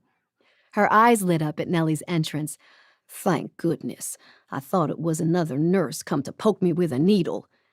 Nellie walked over and kissed her on the cheek. I want you to meet someone, she said. Over her shoulder, she beckoned for Dax to come forward. Graham, this is Dax Ellison. Dax, my Graham. Hello, ma'am, Dax said. Bless my soul, Graham said, her eyes nearly popping out. My eyes aren't as good as they used to be, but I know a hunk when I see one. She turned to Nellie. What you doing with a cowboy like that? Are you cattle rustling? Nellie smiled. He has his own cattle, Graham. He's beefy, all right. Dax blushed. How are you feeling today, Graham? Nellie asked. Feisty. They wouldn't give me a second slice of chocolate cake, so I raised Cain. That second slice tasted mighty fine. Nellie laughed and shook her head. Graham, you're such a troublemaker. You and me, kid. When are you finally settled down? As a matter of fact, she said, glancing at Dax, I wanted you to know that I have a boyfriend. But you're running around with this one? Though I can see why. Nellie giggled. Dax is my boyfriend. Well, I'll be, Graham said. I thought he was just a stray handsome cowboy you found in the hallway. She lowered her voice. Go find me one too, won't you? They laughed. Graham gripped Nellie's hand and studied her ring finger. No ring. No, Graham, Nellie said. We just started dating. Which family do you descend from? Dax, is it? Ellison's, ma'am. Ah, the Ellison horses. Yes, ma'am. She pinned him with her gaze. So are you Charlie's boy? Yes, ma'am. You look just like him. Dax hesitated and then said, You know he's been gone for 3 years now. In a car accident. Yes, that's right. Graham's mouth trembled. Him and your beautiful mother. Dax gave her a pained smile. They were taken too soon. Graham's glance drifted, seemingly lost in the past. Nellie sat on the edge of the bed and glanced at Dax. What would it be like to lose your parents so early in your life? Graham roused. Tell me how you're doing, Nellie. For the next several minutes, Nellie told her Graham about her work, a family trip they were planning to Nashville, and how her parents were doing. Your daddy needs to call me more, Graham said, even though Nellie knew for a fact that Daddy did visit Graham often. Graham's eyes strayed over to Dax. You're awfully quiet over there, young man. How old are you? 26. Your age, Nellie. Good. We don't want some cradle snatcher. Graham reached up with a trembling hand and pushed back Nellie's hair. You look different, darling. Did you get your hair cut? No, Graham, I just didn't put on as much makeup. I told her she looks pretty that way, Dax said. Nellie raised her eyes to his and smiled. You'll have to do better than that, young man, Graham said. She gets told every day she's beautiful. What have you got to set you apart? I don't know. I guess I'm lucky to win Nellie, considering I'm no one special. You are too, Nellie piped up. The corners of Dax's eyes crinkled with amusement. Nellie's cheeks warmed, and she turned her attention back to Graham. Are you feeling good enough to come to our 4th of July party?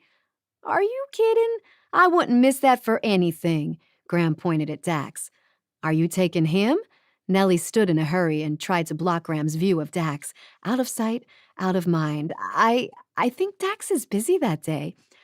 Actually, sweetheart, Dax said, approaching Nellie and setting his hands on her shoulders, I should be available. His touch nearly undid her. What were they talking about? Oh, yes, the 4th of July party. It was only the biggest Larkin family party of the year. If Dax were to come with her, it would be the most awkward thing. He was supposed to be her boyfriend for this one visit with Graham, but if he came, the whole family would see them together. Oh, but you wouldn't want to, Nellie told Dax, squirming out of his hands and turning to face him. It's the most boring party. Dax's eyes danced. So he was having fun at her expense, was he? Only if you're dead, Graham said, cackling. Whatever you have that day, cancel it, young man. You bet I will, Dax told Graham, defying Nellie. Nellie closed her eyes and then opened them, communicating her disdain for Dax. No more Miss Nice Cowgirl. Chapter 12. Dax. Dax braced himself for Nellie's eruption. It happened as soon as they got out of the care center. What were you thinking? Nellie said, whirling upon him as they walked to his truck. Why did you have to tell Graham you can go to the party? Dax stifled a smile as he opened her door and then walked around to the driver's seat. Because he knew it was going to get Nellie's goat? Instead of admitting that, as he started the truck and pulled out, he said, She was very persuasive. You think this is some kind of a game? She groaned. I can't bring you. Why not? Because everyone will think you and I are dating for real. He scratched his head. We just told your Graham tonight that we are. That was different. She was the only one who would know. This party, however, has all my uncles, aunts, cousins, friends of cousins, friends of friends of... Yes, I can imagine. And then Sunny Ridge will be all abuzz about you and me. It'll give people something to talk about. There'll be talk, all right. Nellie covered her face with her hands. This was even more fun than Dax expected. Nellie's well-laid plans were all skewered, thanks to her feisty Graham. This whole fake cowboy boyfriend deal was Nellie's scheme. Dax was going to go along for the ride and enjoy himself. He said, straight-faced, Maybe I'll come down with shingles on the 4th. Gosh, I hope so. Her hands muffled her words. Thank you. Or mono. And then your Graham will have to tell everyone that you might be sick too. Ew! She emerged from behind her hands, looking despondent. Is it really so bad to date me? He half joked. Nellie gave him a sidelong glance. Do you even have to ask that? We both know you hate my guts. Me? Dax pointed at his chest. I hate your guts? Yes. Why else would you always be teasing and insulting me? He glimpsed the frustration on her face, mirroring his own. He wished she knew the truth, but telling her he was beginning to fall for her once again would tip her off. He wanted more from their relationship than she was obviously willing to give. She couldn't even stand the thought of being with him for more than a day. Dax winced. I guess I just got in the habit. Well, if it's any consolation, I don't hate your guts. It's okay. There could be worse things than bringing you to the family party. You're so good for a man's ego, he muttered. What did you say? Nothing. Louder, he said. Okay, like what? My cousin Wayne singing America the Beautiful? I don't know how he sings, but I will take your word for it. Her expression darkened. Or being stuck in this town with the reputation of a spoiled rich girl who's living in her daddy's shadow. She took a deep breath. Hey, don't be too hard on yourself. She averted her face, her profile lovely in the moonlight. You said as much earlier. I have my job because of my daddy, nothing to do with my hard work, qualifications, or anything.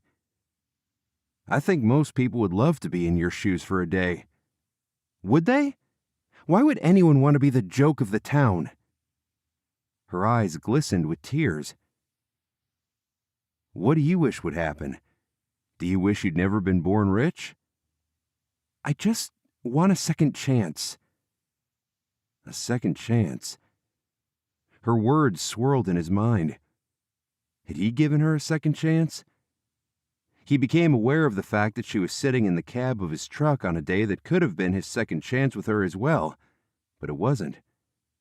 He never thought he and Nellie Larkin would be aiming for the same thing. You and me, Nellie. She turned to Dax, her eyes glittering with resolve. You know what?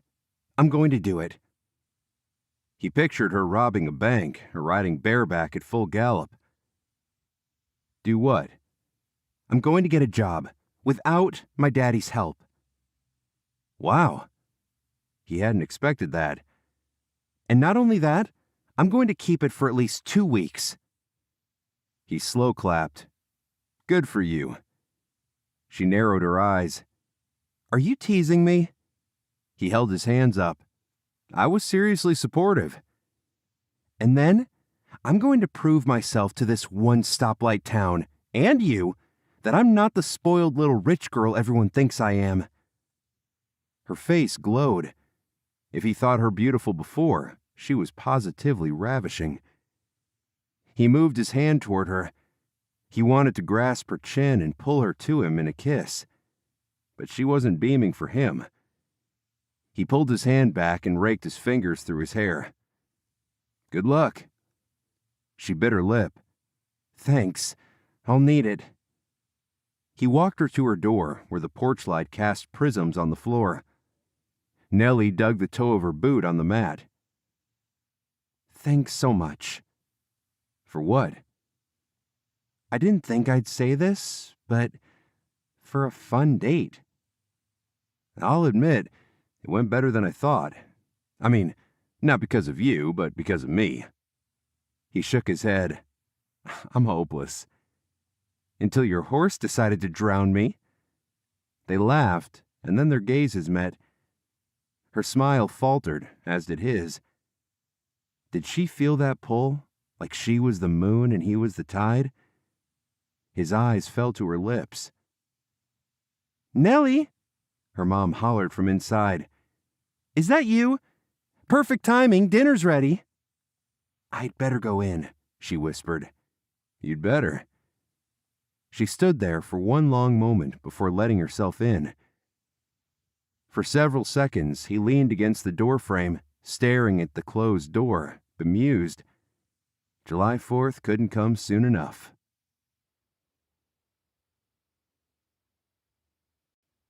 Chapter 13. Nellie.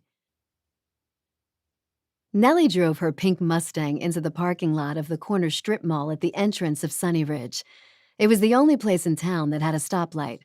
There was a Chinese restaurant on the corner, a doctor's office, a fitness gym, a realtor, a tax place, and a beauty salon. She was there for the salon. She'd never been to this one. It was decorated in purples at the front, with a purple rainbow overhead, if that made sense.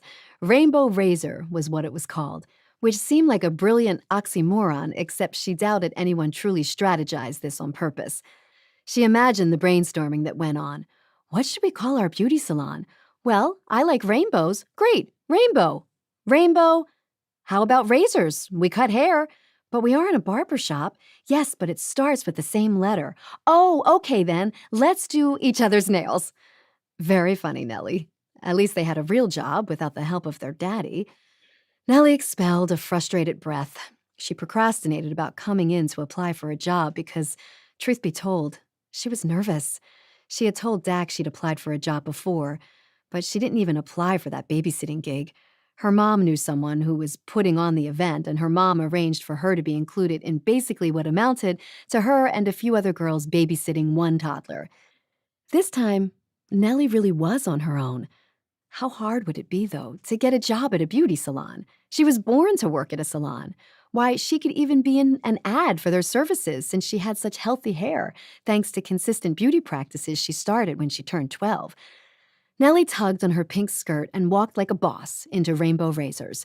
She noticed right away there was hair everywhere, on the floor, on the counter, on the waiting area seat. There had been a half-hearted attempt at sweeping the hair off the floor, but for the most part, the place was a mess. If she worked here, she could help tidy the place up. The mirrors looked as though they could fall any moment. They were just stand-up ones that leaned against the wall. Hopefully, they had earthquake insurance because if the big quake happened, they would be out, all those mirrors. 4 hairdressers were at their station. They were in the middle of cutting hair and looked at her curious. She vaguely recognized a couple of them. They probably had gone to the same high school as Nellie had. Now she kicked herself for not befriending more than her little clique. Nellie smiled. "Hi," she said. "Is your manager here?" The hairdresser closest to the reception area said, "I'll get her." She left Nellie feeling nervous at the reception desk. She'd never cut hair in her life. What was she thinking? But it was too late. The manager was coming out from the back.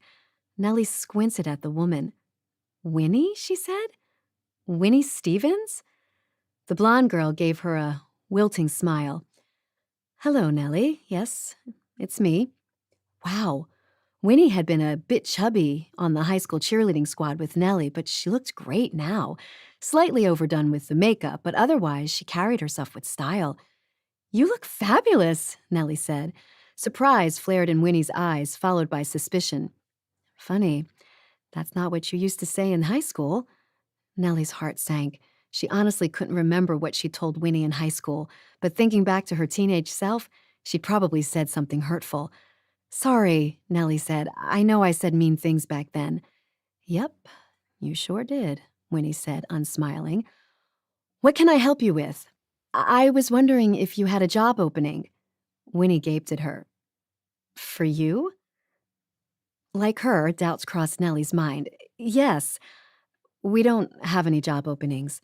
Nellie glanced at the 2 open chairs and mirrors. "What about those spots?" "They're filled by other women, other times." "Oh, well, they aren't here all the time, obviously. Can I share spots with them?" Winnie's eyes filled with distaste. "Do you even have experience cutting hair?" "No, but I'm willing to learn." Winnie nodded slowly. "Sure. Unfortunately, you need a license and experience. I suggest you go to beauty school if you're serious about it." Beauty school would take much longer than 2 weeks. How about just someone taking care of the register, tidying up the place? Winnie shook her head. "We take turns doing that." Nellie took a deep breath. "Well, thanks anyway." Winnie hesitated, then surprised her with, "It was good seeing you again after all these years." At least Winnie seemed genuine. As Nellie walked back to her car, she worried her lip. Her ideal job, all gone, kapoof. She shouldn't have offered to cut hair right off. She could have started with cleaning the place, organized their beauty products for sale. That could have been fun. Now what? She slid into her car and thought for a moment about where else to try. There was Sylvia's family's diner, of course. No. Sylvia hated her guts. There was no way after how Nellie treated her at the auction that Sylvia's family would hire her. Nellie noticed the Chinese restaurant and brightened.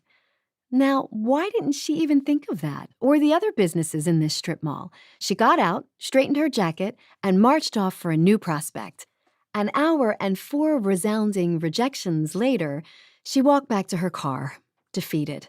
Her cell phone rang. She looked at the number and saw it was Dax. She chewed on the inside of her lip. Should she answer it when she had no good news to share? She took the call. "Hello?" "Hello, sweetheart," he said, all cheery. "Sweetheart," she said, though she didn't mind completely. It actually sounded romantic. "Sorry, just practicing for the 4th. His voice rumbled with laughter. It was deep, masculine, and made her stomach go aflutter.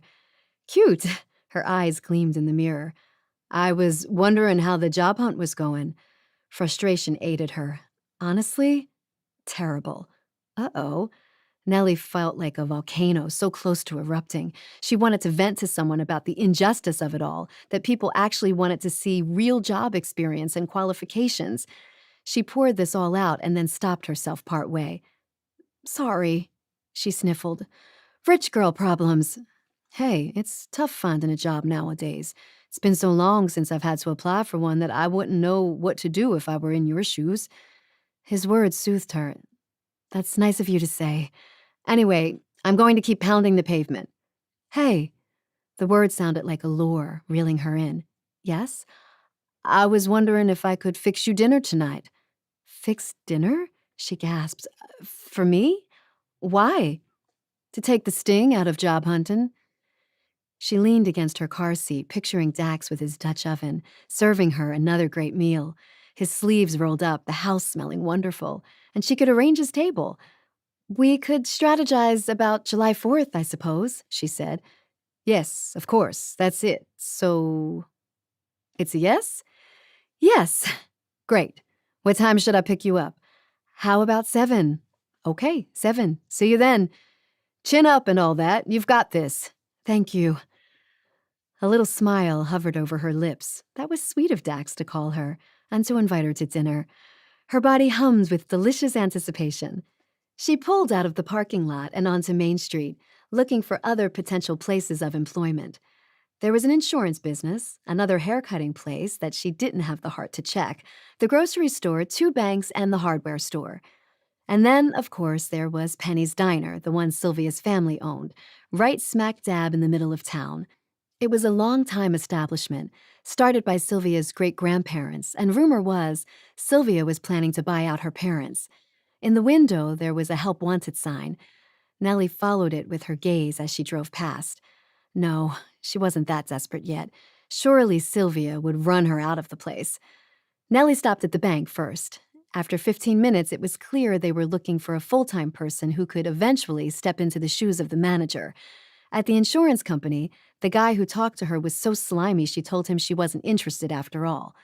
More doors slammed in her face. No one was hiring. Or they were hiring someone experienced. By 2 o'clock in the afternoon, Nellie was feeling pretty discouraged. She drove down Main Street once again, past Penny's Diner, and did a U-turn. "What are you doing, Nellie?" she muttered to herself. "Sylvia's gonna eat you alive." She parked the Mustang in the mostly empty lot. The diner was always hopping with its lot, pretty full most days, but it wasn't right now, probably because they were in between meals. Wiping her clammy hands on her skirt, Nellie got out of her car and shut the door. She could smell something delicious in the air. Fried chicken? A little bell dinged as she let herself into Penny's. Then she went through a sort of glass-paneled hall toward an inner door. There was one customer eating with his back turned to the door and no one else. A server who looked about 18 with a cute blonde ponytail greeted her. "For one?" she asked, holding a menu. "No, I'm not eating. Can I please talk to your owner?" "He's not here." Nellie turned. Sylvia stood at the entrance to the kitchen, her fists at her hips. "Can I help you?" Her eyes gazed at Nellie coolly. "Hi, Sylvia," Nellie said. "I saw your sign in the window and wanted to apply for the job." Sylvia's jaw dropped. "You want to apply for a job? Here?" "Yes." Sylvia snickered. "Something funny?" Nellie said, feeling her hackles rise. Sylvia glanced out the window. "Girl, you could buy up this place for the price of the car you drive." "Well, yes, perhaps." Nellie realized how ridiculous it seemed for her to come job hunting when she drove around that car. Sylvia eyed her. "You don't need this job. So, what gives?" I just need a job, okay?" Sylvia's eyes narrowed. "I don't get it. The other day you practically insulted me at the auction. Said you had me beat at my income and bid on Dax out of spite. And then here you are, badgering me for a job?" Nellie bristled. "You know, I thought I could count on being treated decently here, knowing your dad. He could at least be polite to me." She took a deep breath. "I'm sorry about the auction. Had I known I was bidding on Dax, I'd have given him up for you, but I didn't have my glasses on, so I got stuck with him." Sylvia folded her arms across her chest. "Anyway, have a nice day." Nellie marched across the restaurant, her heels clicking on the black and white tile. "Wait!" Nellie stopped and turned. Sylvia was standing there looking uncertain. "We could use another hand, but I honestly don't know if this is a good fit for you. It's just part-time hours, lots of standing, and it can get pretty crazy." "Part-time is good with me," Nellie said, her hopes rising. "You'll have to talk to my dad. He gets to give the final say." "Of course. Come back at 4. He'll be here then." "Thanks." They gave each other a tentative smile. Nellie paused at the door and turned. "Do you like Dax Ellison?" "Romantically?" Sylvia shook her head. "Nah, I was just trying to help raise money for the service circle." Her gaze narrowed. "Do you?" "No," Nellie said quickly. "I was just curious. See you in a bit."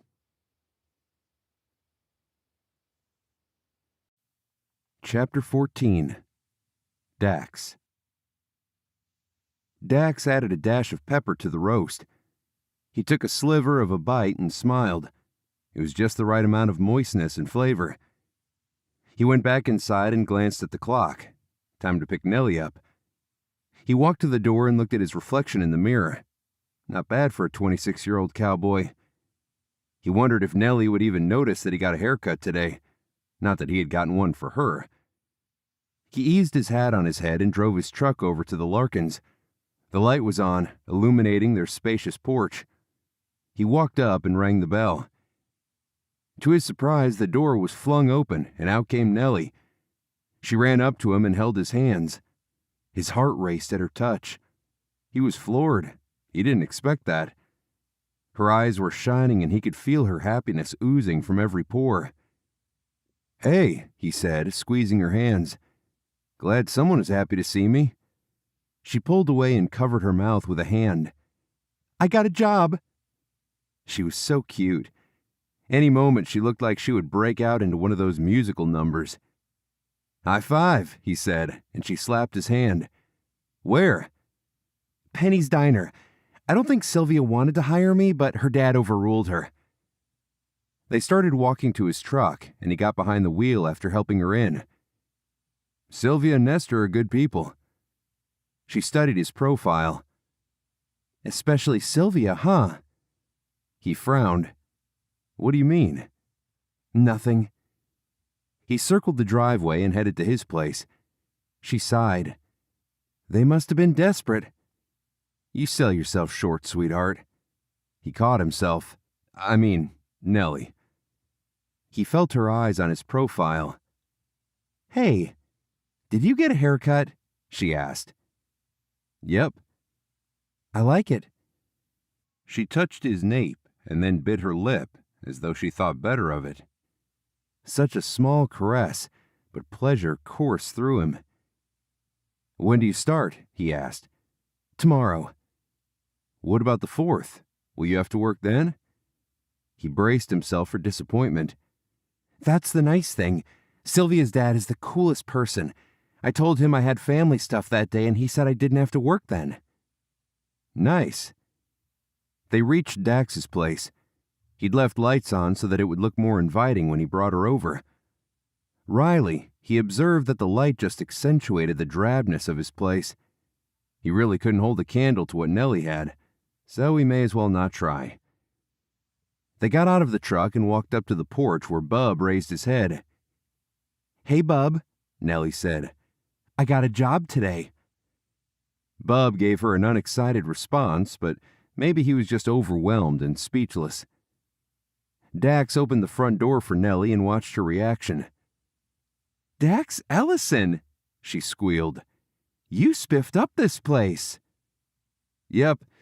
I decided the pigsty didn't belong to the inside of my house." "That was some work you did. This place had saddles all over." "I really had room in my workshop in the back. I just got lazy over time. I would work on a saddle inside and eat as I did it. Soon I slept in snatches while I waited for glue to dry. But after you came over and I saw how it might look to an outsider, I decided I needed to clean up. If my mama could have seen the house, I think she would have paddled my behind with a broom." Nellie giggled. "I couldn't see your sweet mom doing that. She was the nicest person. I still remember when she headed up the service circle." Dax didn't answer, thinking of his sweet mother, missing her something fierce. "Sorry," she said, touching his sleeve. "I didn't mean to make you sad." Her eyes were filled with concern. Her touch felt good. He covered her hand with his. "Thanks." Her eyes widened. Did she feel that too? That amazing current as their hands touched? She pulled out of his grasp and gave him a shy smile. "So, anyway," he said, clearing his throat, "dinner's pretty much ready, so shall we?" As Nellie walked into the kitchen, Dax noticed her eyes went to the sink, now clear of dishes. The trash had been taken out and the floor had even been swept. "Wow," she said. "Even your kitchen got a makeover." I finally decided it was time to throw stuff away. She glanced at the plain, chipped table. "You need me to set out the plates?" she offered. "Do you mind? I need to bring the meat in from the smoker." "Sure, where's everything?" After he showed her, he went to get the roast. When he came back in, she had already set the table, with a cloth even. "Where'd you get that?" he asked. "From the cupboard over there." She pointed at the last cupboard that he hadn't cracked open in a while. "Funny. I've lived here forever and I didn't even know that existed." "There's plenty of lovely stuff there. Your mom must have collected it." "Now that you say that, I guess it is vaguely familiar." He admired her handiwork, plain but sturdy white plates and glasses on the rose-colored tablecloth. "Very nice." "Thanks." "I bet you're excited to set tables at Penny's." She smiled. "It's nothing fancy, but yes, I'll get to do that all day."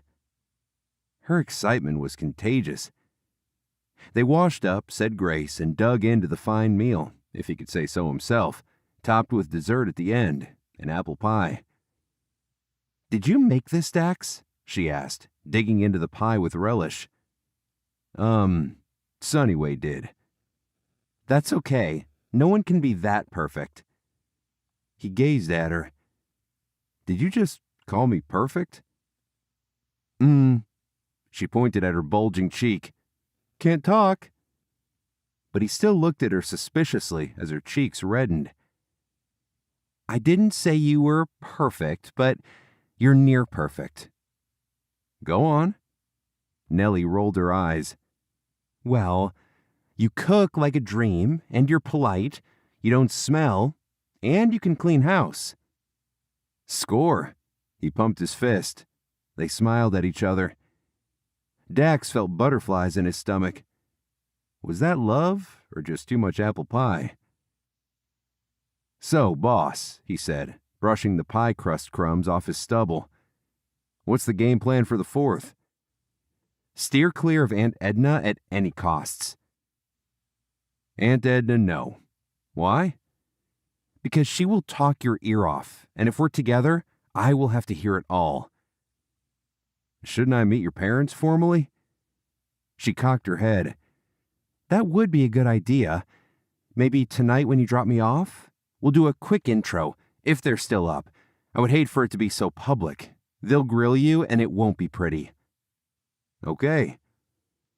"You'll meet all my aunts and uncles with the corresponding cousins. The girl cousins will all try to flirt with you. The boy cousins will be too busy eating." "What about, you know?" Her eyes took him in. "What?" "Holding hands? Kissing?" She looked like a deer in headlights. "What about it?" "Don't you think it'd be more convincing to your Gram if we at least hold hands?" "No, that's not necessary," she said in a hurry. "Gram didn't even hold hands until her honeymoon. I'm sure she won't expect us to do any of that." The apple pie in Dax's stomach suddenly felt heavy. "Fair enough, but for sure no kissing?" She glanced at his mouth and he suddenly wanted to taste apple pie on her lips. I I don't see why we'd need to, she said, panic in her voice. It's not like people in relationships kiss in public all the time. Again, I am just thinking of things to make your Graham happy. Graham doesn't have good eyesight anyway. That's settled then. Steer clear of the gabbers, flirt with the cousins. What? I didn't say that. It's all harmless, really. I'm just going to be friendly. While we're on female cousins, do not, I repeat, do not flirt with Joanna or she'll stalk you. Joanna. Check. So, no hand-holding, no kissing. His gaze fell to her mouth. He wanted to kiss her very much. But he got the message loud and clear. She would make the rounds with him as a trophy boyfriend. Without warning, he got kind of annoyed. Standing up, he started clearing. She reached up and touched his arm. Thanks for doing this one family thing for my Graham's sake. Was he really doing it for Graham's sake? Or for his? Sure thing. Whatever makes her happy.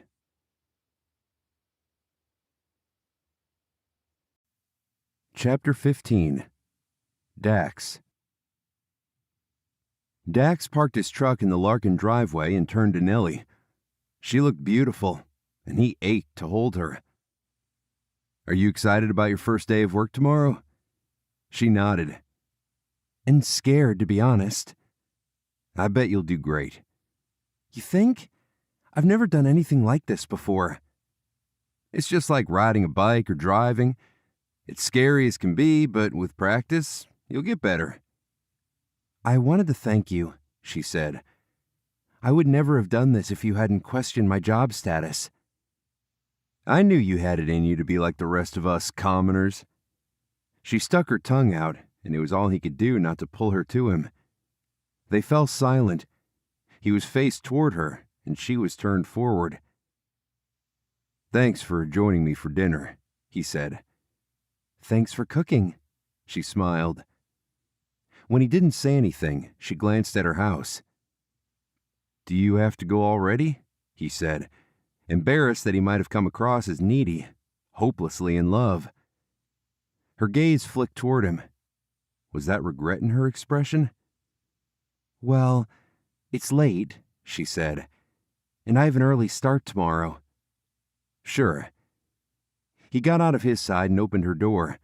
He stuffed his hands in his pockets and they walked kind of slow to the front porch. You still up to meeting my folks?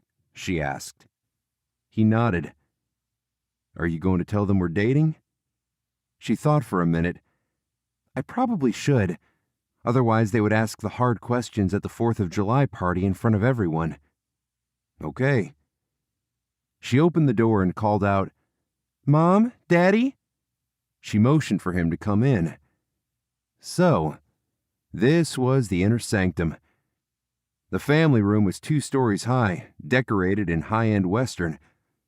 There was welded decor, old lanterns, leather couches, and black wrought iron accents. Mounted hunting trophies, including a bison and moose, covered one wall. Nellie's parents came down the stairs together. Mom, Daddy, I want you to meet Dax, my boyfriend. Dax, my mom Rita, and my daddy Leroy. You're... Oh! Rita took the steps at a faster clip. Hello, Dax. She was beautiful, a paler version of her daughter, more strawberry blonde than true redhead. She didn't shake hands with Dax, just smiled politely, secretly casing him out, he was sure. Dax had seen her daddy around town and in community meetings. Leroy Larkin was a tall, big-boned fella in his big buckled jeans, with dark hair and a big mustache. His hand swallowed Dax's as he pumped it up and down, looking as jolly as a pallbearer. Son, he said, you treating my daughter well? Yes, sir, Dax said, standing even straighter if he could. Because if you don't... He glared at Dax. Don't worry, sir. I'm respectful and I even cook for her. Nellie's daddy peppered Dax with more and more questions until Dax wondered if he would have to produce his driver's license or get his fingerprints taken. Leroy Larkin finally nodded, seemingly satisfied. I'll leave you young folks to stay up. I'm too old to keep carousing into dawn. It was 9 o'clock. Her mom made small talk for a few minutes, and then she too drifted upstairs, leaving them alone in the family room. Dax walked over to the black grand piano. You play? I used to. She joined him. I stopped lessons a while back. Do you play an instrument? I took up guitar in high school, but stopped. One of my sisters borrowed my guitar and I never bothered to ask her for it back. I know a song, she said. She slid onto the bench, and he sat beside her. The piano was shiny, dust-free. They probably hired a housekeeper to keep the place looking clean. Nellie played and sang a song about a cowgirl holding up a wagon and stealing a cowboy's heart. By the time she was done hamming it up, she and Dax busted out laughing. Your turn, she said. Dax stretched his fingers, put them on the keys, and played a nonsensical song. After the last jarring note died down, she giggled and covered the keys, leaning against the polished lid with her elbow. She looked dreamy, beautiful. He yearned to slide even closer and tip her lips to his. I've been thinking, she said. Could this be it? Could she be starting to have feelings for him? Yes. He waited with bated breath. I'd asked you before, but could you please make a saddle for my daddy? He's turning 60 and I wanted to get something special for him. He averted his face to hide his disappointment. What's your budget? You told me 10 grand. Is that right for a good one? Yes. Okay. Just like that. He arched an eyebrow. I know you're rich and everything, but you have that kind of money? Yes. When do you need it by? His birthday's in 2 weeks. I can't customize one that fast from scratch, but I could finish one that I have now and sell you that. Could you? Her eyes brightened. That would be great. I know you're good for your word, but I would need half down. All right. Just curious, you simply have this kind of cash lying around for saddles? I have some money I've saved up for my earnings. That still leaves me enough that I can do what I've been planning and plotting for a while now. And what is that? Moving out? She looked away. Living on my own. I can't live on my parents' money forever. She studied him as though gauging his reaction. Dax blinked. Nellie would be moving away just when he'd connected with her again? Where would you move to? I've been thinking back east. I have some relatives in the D.C. area. I could work for a senator's office or something.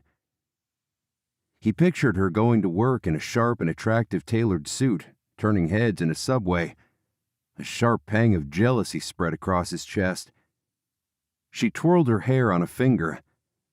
Maybe I could work for Congressman Gabe Brown. Now, why would you move all the way across the country? She was thoughtful for a moment, her expression soft. Maybe I want to reinvent myself. Go somewhere no one knows me. I confirmed that today while applying for jobs. As soon as they made the connection between me and my daddy, their attitude changed. Or it was someone like Winnie from high school. Remember her? Vaguely. Did you know she runs that beauty salon off Main Street in that strip mall? I had no idea. She doesn't like me from high school. I can't blame her. I wasn't very nice. What if people gave you a second chance right here in Sunny Ridge? Would you stay? Her green eyes considered him, thoughtful. You think they will? I did. Well, that's different, she said. How so? Her voice was soft. You didn't know any better, she half teased. He smiled and then sobered. You should stay. Give Sunny Ridge a chance. She blinked and then looked away. Maybe leaving is how I'll find myself. No more of this poor little rich girl stuff. Maybe you have everything you need right here." When she gave him a questioning glance, he said, "If you left, you would be like me with no family in Sunny Ridge. That's just temporary, right?" A little frown formed between her brow. "Aren't your sisters coming back?" "Who knows? One of them is dating someone seriously. Anyway, I admire your wanting to move away from family, but there isn't a day that passes that I don't think about mine." "Why haven't you married, Dax?" She probed him with her gaze. He could drown in her green eyes. "I was holding out for the right girl, and then I guess one day I woke up and I was a lot older. All the cute girls had been taken." She raised an eyebrow. "Should I be offended by that?" "All but one of the cute girls," he corrected himself. "How about you? Why haven't you married?" "You want the honest truth?" "Sure." "I think guys are intimidated either by me or my daddy." "I can see that. Dax certainly was." "And I meant it when I talked about Tim. I don't like pushovers. I need a man who's my equal." Could he be that man for Nellie? In the ensuing silence, Dax was a high school kid again, asking her to the Valentine's dance, bracing for her rejection. "Anyway," he said, "as for me, I'm in a good place, turning into a crusty old bachelor. I'll keep making my saddles and taking care of my cattle. If a girl comes along, I'll be ready." "We should set each other up with blind dates," she said. "Yeah, good idea." He smiled, but the thought of being on a double date with a different girl while Nellie was on a blind date with someone else depressed him. He waited a beat in case she had this brilliant thought that maybe they should date each other for real, but when that didn't come, he got to his feet. "I'd better head out, let you get your beauty rest." She stood and walked him to the door. Right before they got there, he remembered he needed to tell her something and turned quickly. She didn't stop and ran straight into him.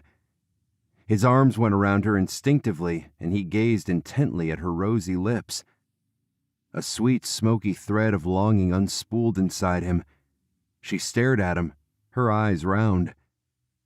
He would have kissed her, but her parents might just be a step away.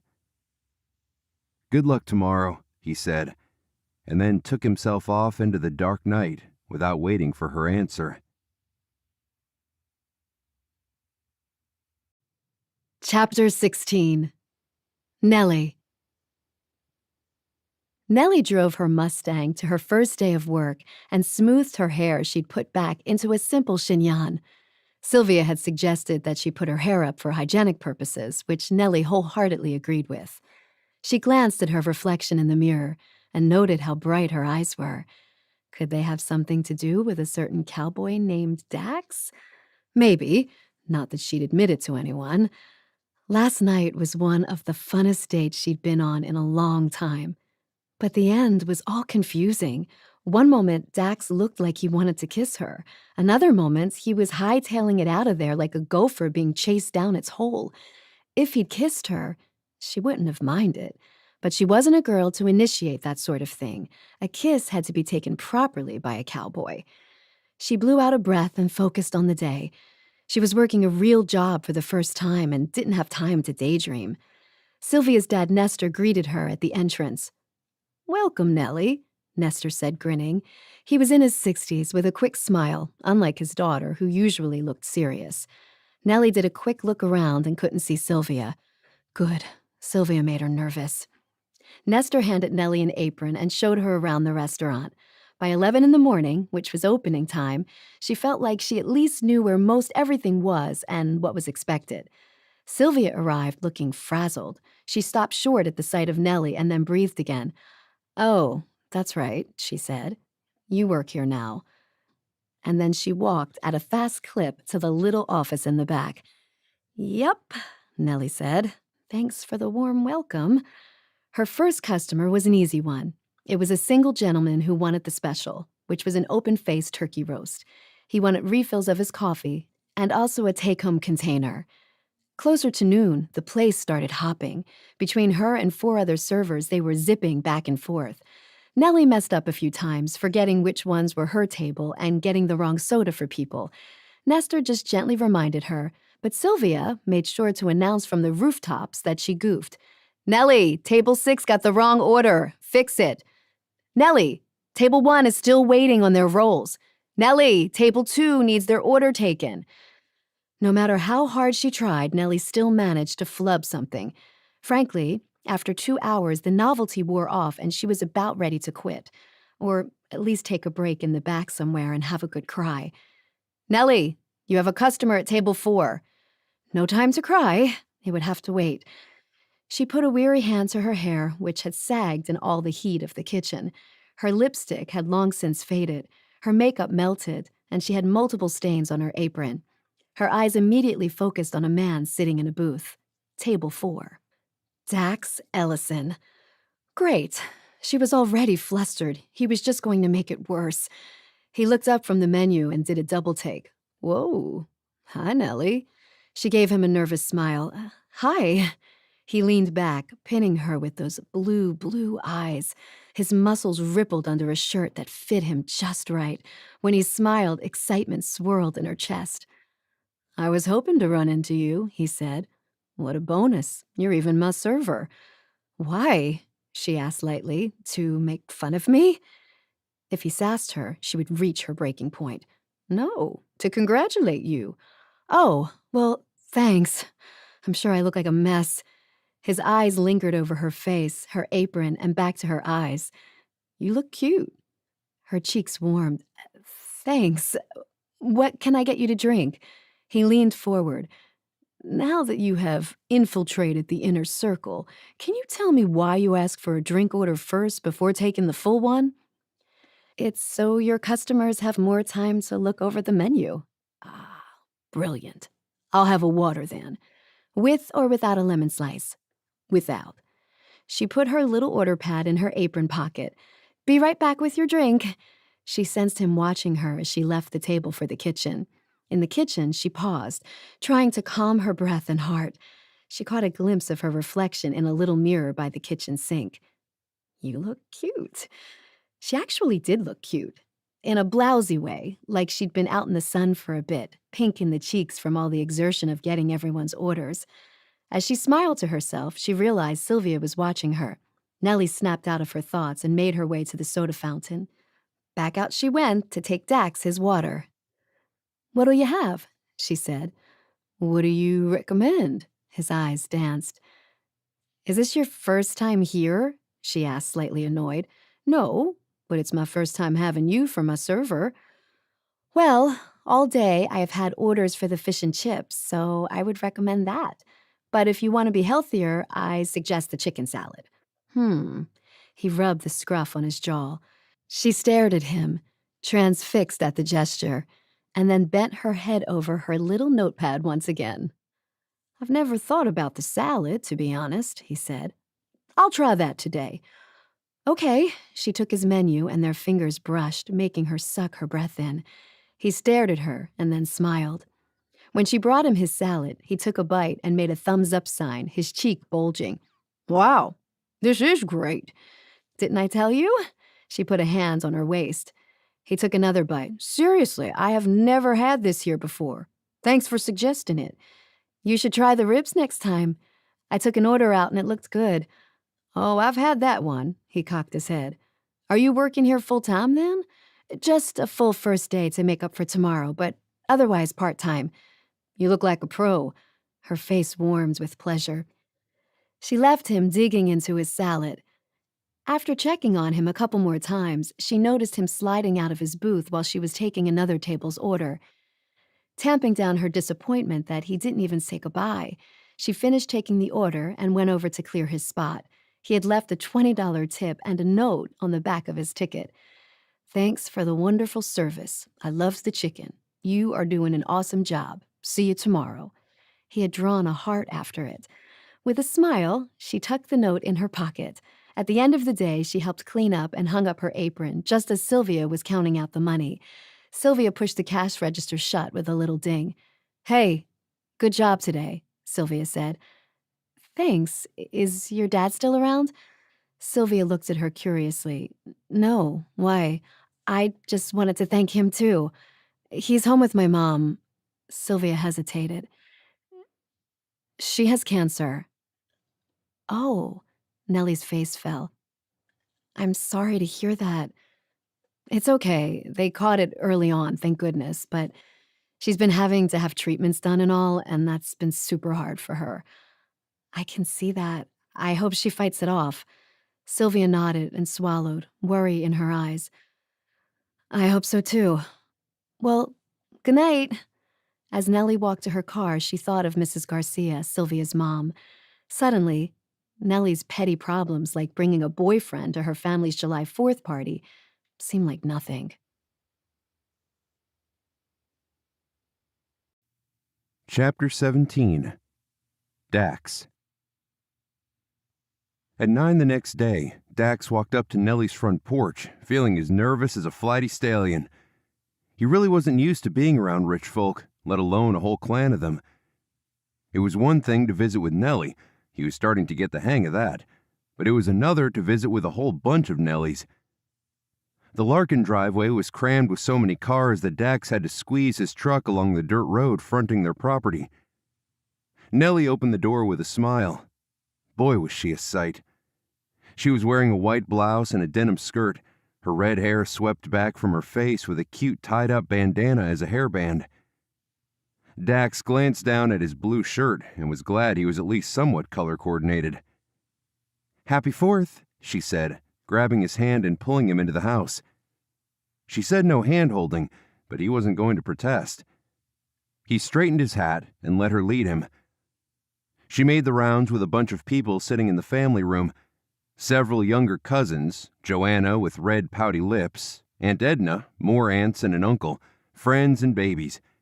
He didn't even try remembering their names. The only one that really mattered was Mrs. Larkin, Nellie's gram. She sat in a wheelchair at the end of one of the couches. "Hello again, young man," she greeted Dax. "Happy 4th, Gram," he said. Beside him, Nellie squeezed his hand. He squeezed her hand back. "Everyone," Gram announced, "this is Nellie's boyfriend." Nellie's hand squeezed his like Morse code. It probably stood for something like SOS. Graham reached up and pinched Nellie's cheek. "It makes me happy to see you happy," Graham said. Dax relinquished his hold of Nellie's hand and draped his arm around her waist as they'd practiced at the lake. "I love making Nellie happy." Nellie turned besotted eyes to him. Whoa, she was a good actress. "Come and join my team, Nellie," one of the cousins said. Still leaning into Dax's arm, Nellie asked, "What are you playing?" "Speed." "Dax and I will," Nellie said, a question in her eyes as she turned to him. "Want to?" "Sure." They sat on the couch, crammed with people, squeezing so that Nellie practically sat on Dax's lap. She was turned away from him, kind of leaning her back against his chest. Dax couldn't follow the explanation for the game. His nearness to Nellie was messing with his brain. "You play and I'll watch," he said into her ear. She turned and glanced at him through her lashes. He caught a whiff of her perfume. "No cheating," one of her cousins said. There were at least a dozen people playing this game, which involved, as far as Dax could tell, multiple card decks played like solitaire. In a group. It was an insane scene of card slapping and smack talking. Nellie, his Nellie for the day, won a round or two. Dax felt like a proud fan. Not that he helped or anything, but surely holding her close and whispering encouragement in her ear helped. When the game was done and everyone was just drinking ice drinks and gossiping about family, Nellie didn't move away. Dax was in Nellie heaven. He could get used to this. Too bad this was just temporary, not to mention fake. If it were real, How much more amazing could it be? "Parade time!" someone shouted, and everyone started to file out to the back of the house. Nellie stood and pulled Dax to his feet. "What's going on?" Dax asked, disappointed that the cuddling apparently wasn't going to continue. Nellie swiveled and jerked her head toward the back. "Come on, we'll watch the parade from the balcony." So that's where Dax spent the next hour, watching the Sunny Ridge Parade, looking down upon the parade route from the back of the Larkin mansion. It was the only section of the parade that went through a smaller street than Main Street. Apparently, wink wink, because of Leroy Larkin's influence. Dax missed holding Nellie like he had during the card game, but with the whole family squished together on the balcony, there wasn't much choice but for him to stand behind her, his arms around her waist once again. It was a tough job, but someone had to do it. Nellie didn't object, so... "How long have you and Nellie been dating?" Aunt Edna asked Dax over the applause in the marching band. "Just a few days." She waggled her eyebrows. "Was it love at first sight?" "I don't know about her," he said truthfully, "but it was for me." "How romantic." Nellie glanced around, her eyes shining. She'd obviously been listening, but Dax didn't mind. His heart pounded. The intersection of fact and fiction was starting to blur, and he didn't care if Nellie heard it. Not today, anyway. "Excuse us, Aunt Edna," Nellie said, pulling him away from the balcony and leading him down the steps so they were standing at the curb with other parade-goers. "I want candy," she said, "and giveaways." And she wasn't kidding. When the fire department came around throwing taffy, Nellie was right there along with the little kids, picking up candy off the road like a vacuum. When a realtor threw a stuffed rabbit, Nellie jumped up and down, trying to catch the realtor's attention. The rabbit sailed overhead, with Dax catching it easily.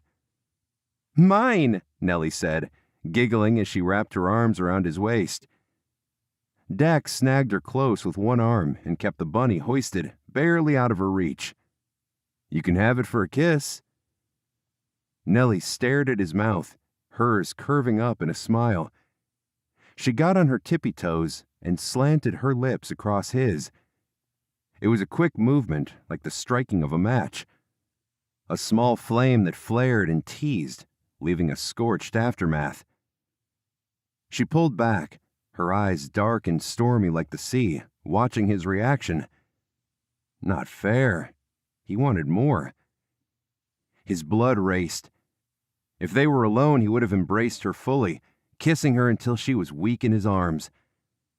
When he handed her the bunny, she pressed it against her cheek, looking adorable. She kissed it, too, making Dax wish he was a bunny. Chapter 18. Nellie. From the buffet table, Nellie watched Dax interact with her family. He was fitting in so well. This was not going as planned. Sure, they seemed to be fooling everyone. Graham was happy in the corner. Aunt Edna kept her interrogation to a minimum. Her cousins flirted, as predicted, but Dax seemed to have eyes only for Nellie. His glance skidded over to her once again, and she pretended to busy herself at dishing up potato salad.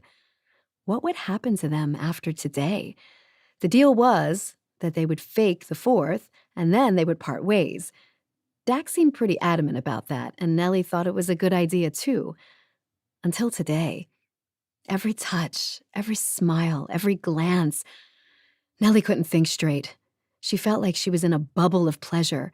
Dax was attentive, sweet, and played her boyfriend to the hilt. And of course, there was that kiss. She had broken her own rule, initiating it, although, for the record, Dax had suggested the trade for the stuffed animal that she ended up giving to a younger cousin. "Hey!" Dax's voice startled her. He had walked over to stand beside her at the buffet. "Hi." I didn't see this earlier," he said, taking a deviled egg off her plate. "Dax Ellison," she scolded. "That was rude." He winked as he chewed. And she couldn't really be mad at him. Besides, there was something oddly appropriate about him eating off her plate. He was her boyfriend, after all. He picked up another deviled egg from the serving plate. She was sure he was going to keep gorging himself. Instead, he offered it to Nellie. She stared at it and then took a bite. As she licked the egg off the side of her lip, his gaze intensified. "More?" he asked. She nodded, her eyes not leaving his. He popped the last bit in her mouth, his finger trailing her bottom lip. "Oi." Here are our lovers," Aunt Edna twittered. "You two are so adorable." "Thanks, Aunt Edna," Nellie said, not meeting Dax's gaze. By the time dinner and after dinner wrapped up, the sun was setting. Those who came to the Larkin party grabbed their blankets from their cars and moseyed on over to City Park, which was about a 5-minute walk from the house. Already, City Park was covered with blankets and lawn chairs, families with little kids wearing glow sticks, babies crawling on the grass, and young punks hawking cold water and candy. Nellie had 2 quilts, and Dax offered to carry one. She spread one on the grass by a tree so they could lean against it and save the other one in case it got chilly. As the sun lowered, the temperature dropped slightly. Not uncomfortably so, but enough to be nippy. She shook the extra quilt and covered her legs. "Here," Dax said, helping her spread the blue quilt. "Thank you," she murmured. Some of Nellie's younger cousins came over and recruited Dax to be on their tag team. Soon, tag turned into horseback rides. Who was laughing the loudest? Nellie couldn't decide between Dax and the kids. A warm feeling spread throughout her body, watching Dax play like a little boy. She could see him being a great dad someday to his kids. "He's a keeper," Graham's voice carried to Nellie from her wheelchair. Nellie got up, wrapping the blanket around her, and knelt beside Graham. "You think?" "Sure. He's great with the kids." "Yes, he is. And he's great with you." Nellie didn't answer. Graham spoke again. "He seems to care a lot about you." "He does?" "If you can't tell, you need your eyes checked, Missy." "Actually, I probably do need better contacts." Graham patted her hand. "Now I can die happy." Nellie swallowed the lump in her throat. "Graham, you shouldn't say that." "Probably not." Graham's eyes gleamed as she watched the family gathered together. "But I expect you to carry on after me." She patted Nellie's cheek. "Stay feisty." Nellie sniffled. "Yes, Graham. You can be sure I will." It was time to get ready for the fireworks show. The sun had set and glow sticks seemed to float around. Nellie got up and made her way over to the quilt just as Dax was returning too. "Did they break the Mustang?" she asked. He grinned. Sure felt like it." Nellie stared at his handsome mug, her heart pounding painfully. After tonight, they would go back to being frenemies. She kind of missed the banter they had, but she just might miss this new kind of friendship more. He sat on the blanket with his back to the tree. "Want to lean against me?" he asked. His eyes gleamed in the deepening darkness. She really ought to put some distance between them, now, before she continued to fall for him down a hopeless path. But today, he was her boyfriend, and she could play along too. She sat between his legs, and after a moment of surprise, his brawny arms pulled her against him. He linked his hands with hers and nuzzled her neck. The whole time, her body felt as though it would combust from all the sensations. This was insane, and yet it felt so right. It was dark. No one could see them, and even if they did, her family had accepted Dax. Nothing would be amiss with them cuddling under the quilt while waiting for the fireworks show. She turned so her cheek rested against his broad chest, and he unlinked one hand to caress the side of her face. She raised her eyes to his. She could stay lost in them. If this was play acting, let the play go on forever. The first firework went off, to the oohs and ahs of the crowd. Nellie turned so she could watch the sky show, but the pyrotechnics paled compared to what was going on with her body in Dax's embrace. His arms tightened around her as he kissed the top of her head. Each explosion punctuated the beating of her heart, competing with the thrill of his fingers threading themselves through her hair and then down her arm, back to linking with her fingers. As the fireworks worked themselves into their grand finale, Nellie's heart raced. Dax raised his hand and tipped her chin, so she faced him, his gaze intent on her lips. Her eyes fluttered shut. At the touch of his lips on hers, he set off their own grand, bombastic fireworks show. She realized she had been waiting for this moment all day, and now that it was happening, she couldn't get enough. He was starved for a kiss, as she was. She strained to get closer to him, to angle deeper, and he groaned softly. Applause broke out around them, and Nellie pushed away, unsteady. Under her fingers spread on his chest, she could feel his heart pounding like hers. Dax lifted her hand and pressed his lips to it.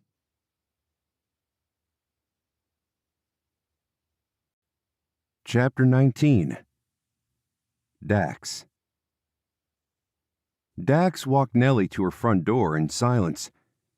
For one day, he finally discovered what it would be like to possess Nellie Larkin, and now it was over. They didn't touch, though all his senses were acutely aware of her walking beside him. All he needed to do was to reach over, and she could be in his arms again.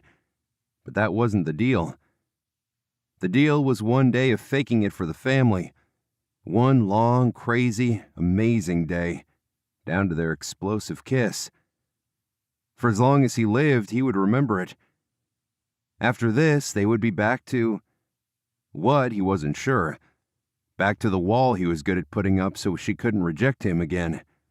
Back to her being a spoiled girl who both exasperated and fascinated him. Back to distant hellos at the grocery store. Maybe by the next cowboy auction she'd have a ring on her finger, and it wouldn't be from him. Most of the family had already left. A few stalwart partygoers stayed on. Through the frosted glass of the front door, people moved in indistinct shapes. If anyone came out, they would run into Dax and Nellie, stop there in awkward silence. "Thank you so much," Nellie said. "We made Graham happy today." It was always about making Graham happy.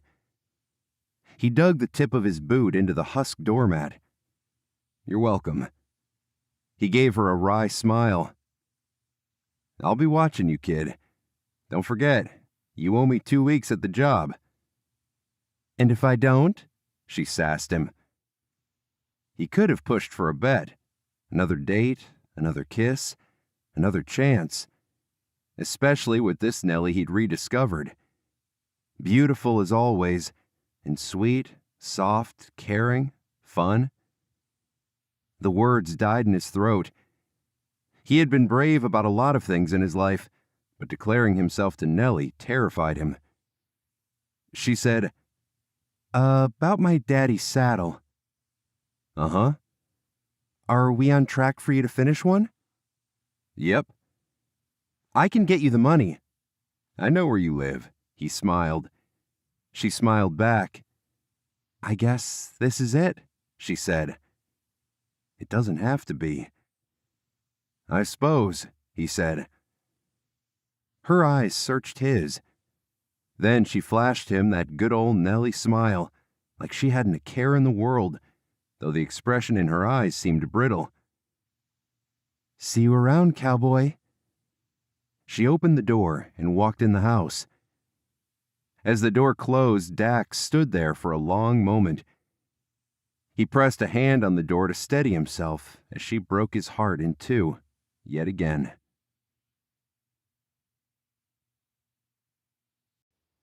Chapter 20. Nellie. Nellie was grateful for work the next day. Being hungover from Dax Ellison was tough. She dreamed of him the night before. He was at her doorstep, delivering the saddle she'd used on Misty. She took it from him with a smile, but her parents were watching, so she invited him for a cool drink of lemonade. He remained standing the entire time, just talking to her parents, not sparing Nellie a glance. She willed him to look at her, but he refused to do so. Finally, when it was time for him to go, Nellie disappeared into thin air. She tried to get his attention, but he didn't, or wouldn't, hear. She woke up sad and heartsick. She had known this day was coming, but she hadn't expected it to leave such a huge hole in her heart. Getting dressed was a chore. The diner had a uniform, black jeans, black shirt, and that apron. By the time she was done and looking at her reflection in the mirror, she thought she looked ready for a funeral, Even her flaming red hair seemed unusually subdued. As she got to the diner parking lot, she saw the familiar brown truck, and her heart thudded in painful strokes. She put a hand to her hair and remembered her makeup. Maybe she should have fixed herself up a bit better and applied more than just mascara and lip gloss. But it was too late. Besides, why should it matter? It wasn't like she had to impress Dax or anything now that their fake relationship was over. Entering the diner, she spotted Dax across the dining area, standing with his back turned to her and talking to someone. He wore his cowboy hat and a white shirt tucked in those jeans. After a moment, he shifted angles, and Nellie could see that he was talking, no, flirting, with Sylvia. Nellie's chest flared with jealousy. Just the day after, whatever it was they had, and he was already off scoping other girls? Maybe he was trying to get a real date now that he was off the hook for his fake one. Trying to tamp down her pain, she headed for the lockers and put her purse away. With trembling hands, she pulled the apron over her head and tied it in the back. She walked over to the front counter to be ready for the next customer when Dax turned around with an arm over Sylvia's shoulder. Their heads were close together, and their expressions were tender. Nellie blinked back tears and glanced at the tray in her hand, then back at the couple. She had planned on being brave and maybe even saying hi to Dax, but there was no need now. She wished she could disappear, but it was too late. He raised his head and saw her. He stared at her for a few seconds, his forehead furrowed with concern, maybe regretting already that he'd just wasted the day before with the wrong girl. She shuddered her expression to hide the ache she felt inside. Casually, he undraped his arm from Sylvia and headed Nellie's direction. She couldn't talk to him right then without falling apart. Panicking, Nellie swiveled at her heels and busied herself with wiping down the sink area. "I've already done that," Corinne, one of the servers, said. "Oh," Nellie said, her voice sounding hoarse to her ears. "Okay, no wonder it's so clean." She winced at her lame words. Dax spoke to someone at the counter. Nellie could hear his voice, deep and low, like a country singer's. If she waited long enough, he would walk out of the diner and past the window where she stood. Then she could watch him before bustling onto the tables. "Hey, Nellie," Dax said. Moment of truth. She took a deep breath and turned. All the longing from last night flooded her. She was drowning in his gaze. For 1 second, she remembered his kiss on the blanket. Fireworks. All that had been fake, she reminded herself. "Hey," she said, unable to manage a smile. He didn't say anything, just had this puppy dog look as though to apologize that he'd obviously moved on to Sylvia. They were too far apart to talk, especially with the others around them. Sylvia had come back into the prep area. He was here to see Sylvia anyway. Nellie turned back to the sink, hurting. "Nellie, table 6 is ready," Corinne said. "Sure." She pushed off the counter and fished her notebook and pen from her apron. She ducked her head so she didn't have to look at Dax. As she passed him, he took a step forward, his hand shooting out and touching her arm.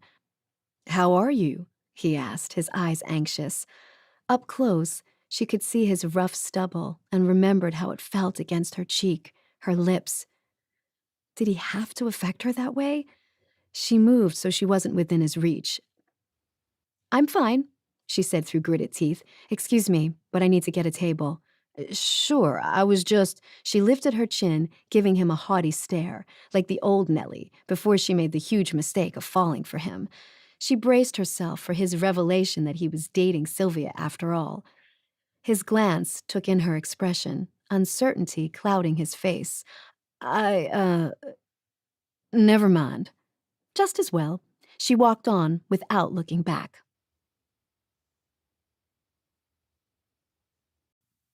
Chapter 21. Dax. Well, so much for his pipe dream. Dax watched Nellie walk on past, her hips swaying slightly, and wrenched his gaze away. As much as he told himself it was no good to even try to make something out of yesterday, a part of him was foolish enough to try. He'd come as soon as he knew the diner was open, disappointed that her pink Mustang wasn't there yet. And then, while he was comforting Sylvia about her mother, he turned, his stomach flipping at the sight of Nellie's beautiful red hair and her cute waitress uniform. The night before, he'd stayed up reliving their kiss. He woke aching to hold her again, wishing he could call her, even just to hear her voice. In the middle of making her daddy saddle, he decided to be brave and go to the diner just to say hi. But seeing her at the diner, he knew it would not be enough. He had fallen head over heels in love. He wanted to have a future with her. The infatuation he had in high school was nothing compared to this. This was the real deal. Love in generous portions, like his mom's rhubarb pie. Of course, it didn't matter how he felt, considering she didn't feel the same way. After last night, he thought they had a chance, but apparently he was wrong. Her haughty stare reminded him that they were worlds apart. Life had played a cruel trick on him, giving him a taste of the forbidden. She was never his, and never would be. Clutching his cowboy hat in one hand, he staggered out of the diner and headed home. A few days later, Dax was reading the paper and casually turned to the obituaries. One in particular caught his eye. There, on the top row, was an obituary for Elizabeth Larkin, who had died peacefully in her sleep at the age of 86. Crazy. She was still very much alive the other day. Dax's immediate thought was to call Nellie. He rang her number, but she didn't answer. Of course she wouldn't. He hung up. Now was not the time to bother her. At the funeral, Dax came alone. He lined up at the viewing, where the sight of Nellie dressed starkly in an elegant black dress, her hair drawn up in an elegant chignon, and her face devoid of makeup, filled him with longing. Someone tapped his arm. It was Sylvia. "I hate funerals," she whispered. "Why?" "It reminds me that we're all going to die someday." He nodded in solemn agreement. "Oh." Sylvia's eyes flew to his face. "Sorry, that was insensitive of me. I can't even imagine losing both your parents." "It's okay. I miss them, but they're in a better place." The line moved. Dax was almost to Nellie. She glanced down, saw him, and ran into his arms. "It's okay," he said as she sobbed in his arms. "It's okay." He rubbed her back and kissed her hair. She took a deep, shuddering breath and stepped back. She noticed Sylvia, and an immediate change came over her. She stopped crying and smiled at both of them. "Thank you for coming." She averted her eyes and returned to her place in the line, distant once again. Chapter 22. Nellie. After taking some time off for Graham's funeral, Nellie was back to work 2 days later. She was just minding her own business when Sylvia confronted her in the back. She folded her arms and blocked Nellie's way. "What's got your snoot out of joint?" Sylvia asked. Nellie frowned. "Pardon me? You've been a witch all day. You snapped at Corinne and the busboys. You've hardly smiled at the customers." She paused. "Now, I know you've had a tough time with your grandma's passing, and I'm sorry for that. But please, we need your 100%. Nellie could have gone on the defensive. Corinne was slow, and the customer was a jerk.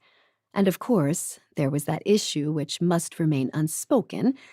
Every time Nellie saw Sylvia, she burned with jealousy, reminded of the memory of her and Dax together at her Graham's funeral.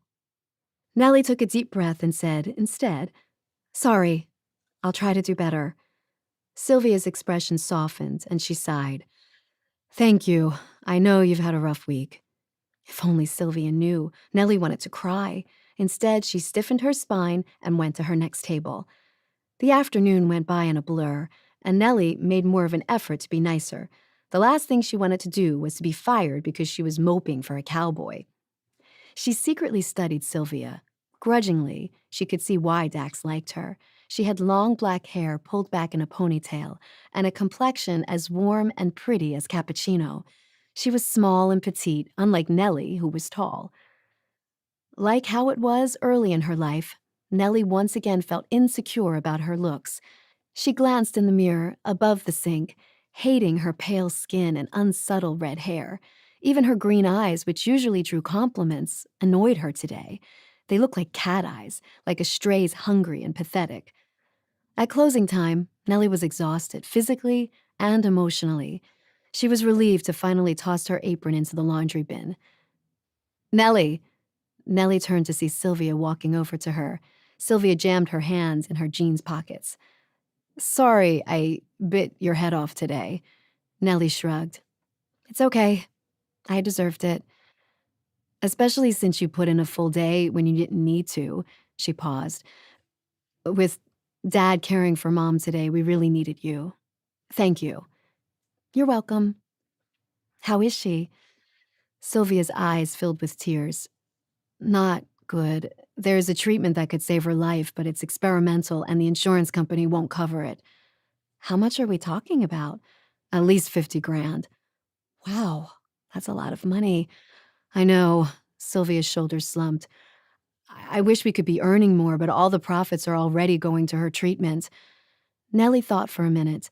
Have you thought of putting on a fundraiser? I wouldn't know how to do it. That sounds like a lot of work. There's nothing to it. Nellie waved a hand. You could put on a dinner, get a celebrity or two, and high-ticket auction items. Sylvia gaped at her. How do you know how to do this? I've watched my mom put on fundraisers enough times that I could do it in my sleep. Sylvia bit her lip and considered Nellie. Hey, I know this is kind of weird, and you can say no, but can you help me put on a fundraiser for my mom? Nellie studied her rival for Dax's affection. The old Nellie would have shut her down real quick. After all, if it weren't for Sylvia, she could have a clear shot at Dax. But Sylvia's mom had cancer, and she needed help. Don't be so petty, Nellie. I'll do it if I can decorate the venue, Nellie said, smiling. Sylvia grinned. You got it.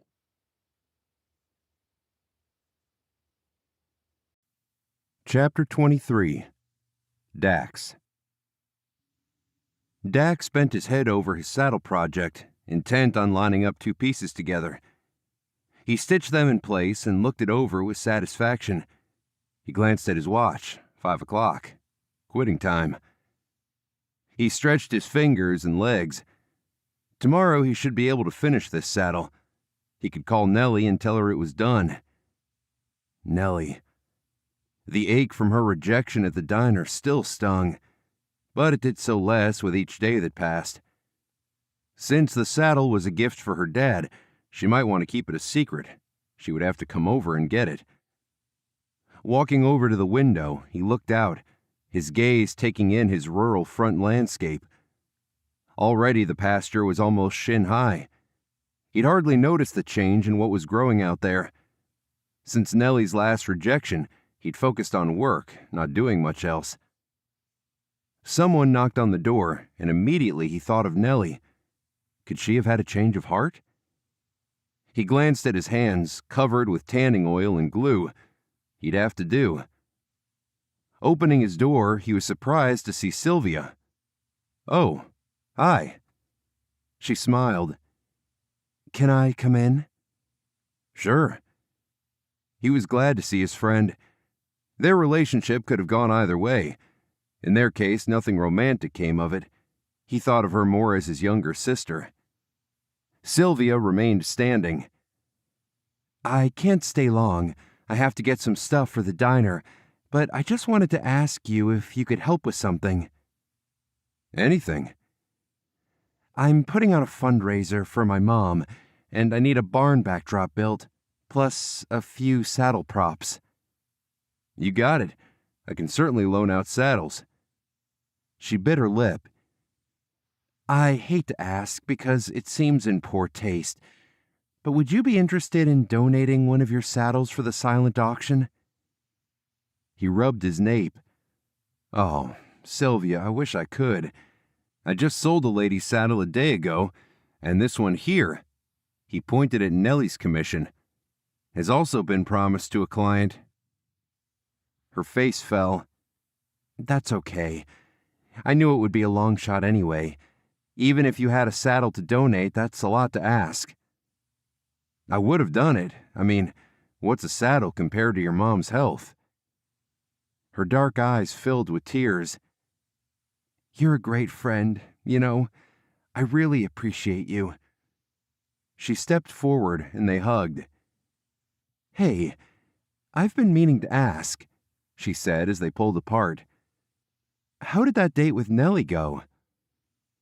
The mention of her name made his chest constrict. Good.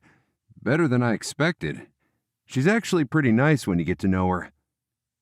He stopped talking. It was too hard. I know what you mean. Sylvia walked over to the door. I was kind of peeved when my dad hired her for the diner, but she's turned out to be a great employee. I didn't expect her to last longer than a day, to be honest.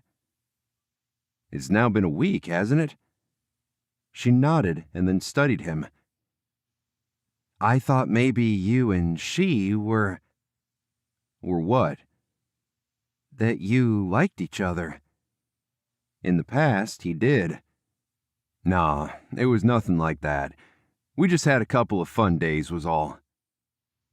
If you do like her, I was going to say that she's helping me a lot with the fundraiser, so I could kind of throw you together doing stuff. She gave him a meaningful glance. His heart raced at the prospect, but no, best to not go there. Yeah, he said, that would matter if we liked each other. Thanks again. I thought we could work on the set this Sunday after church if you have time.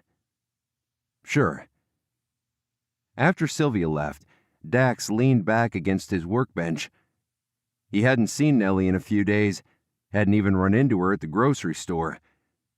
The thought of seeing her Sunday would have been delicious, except it had just opened a wound that had already begun healing. But he was a big boy, a cowboy, and cowboys didn't shy away from hard things. He was going to see Nellie this Sunday, even if it killed him.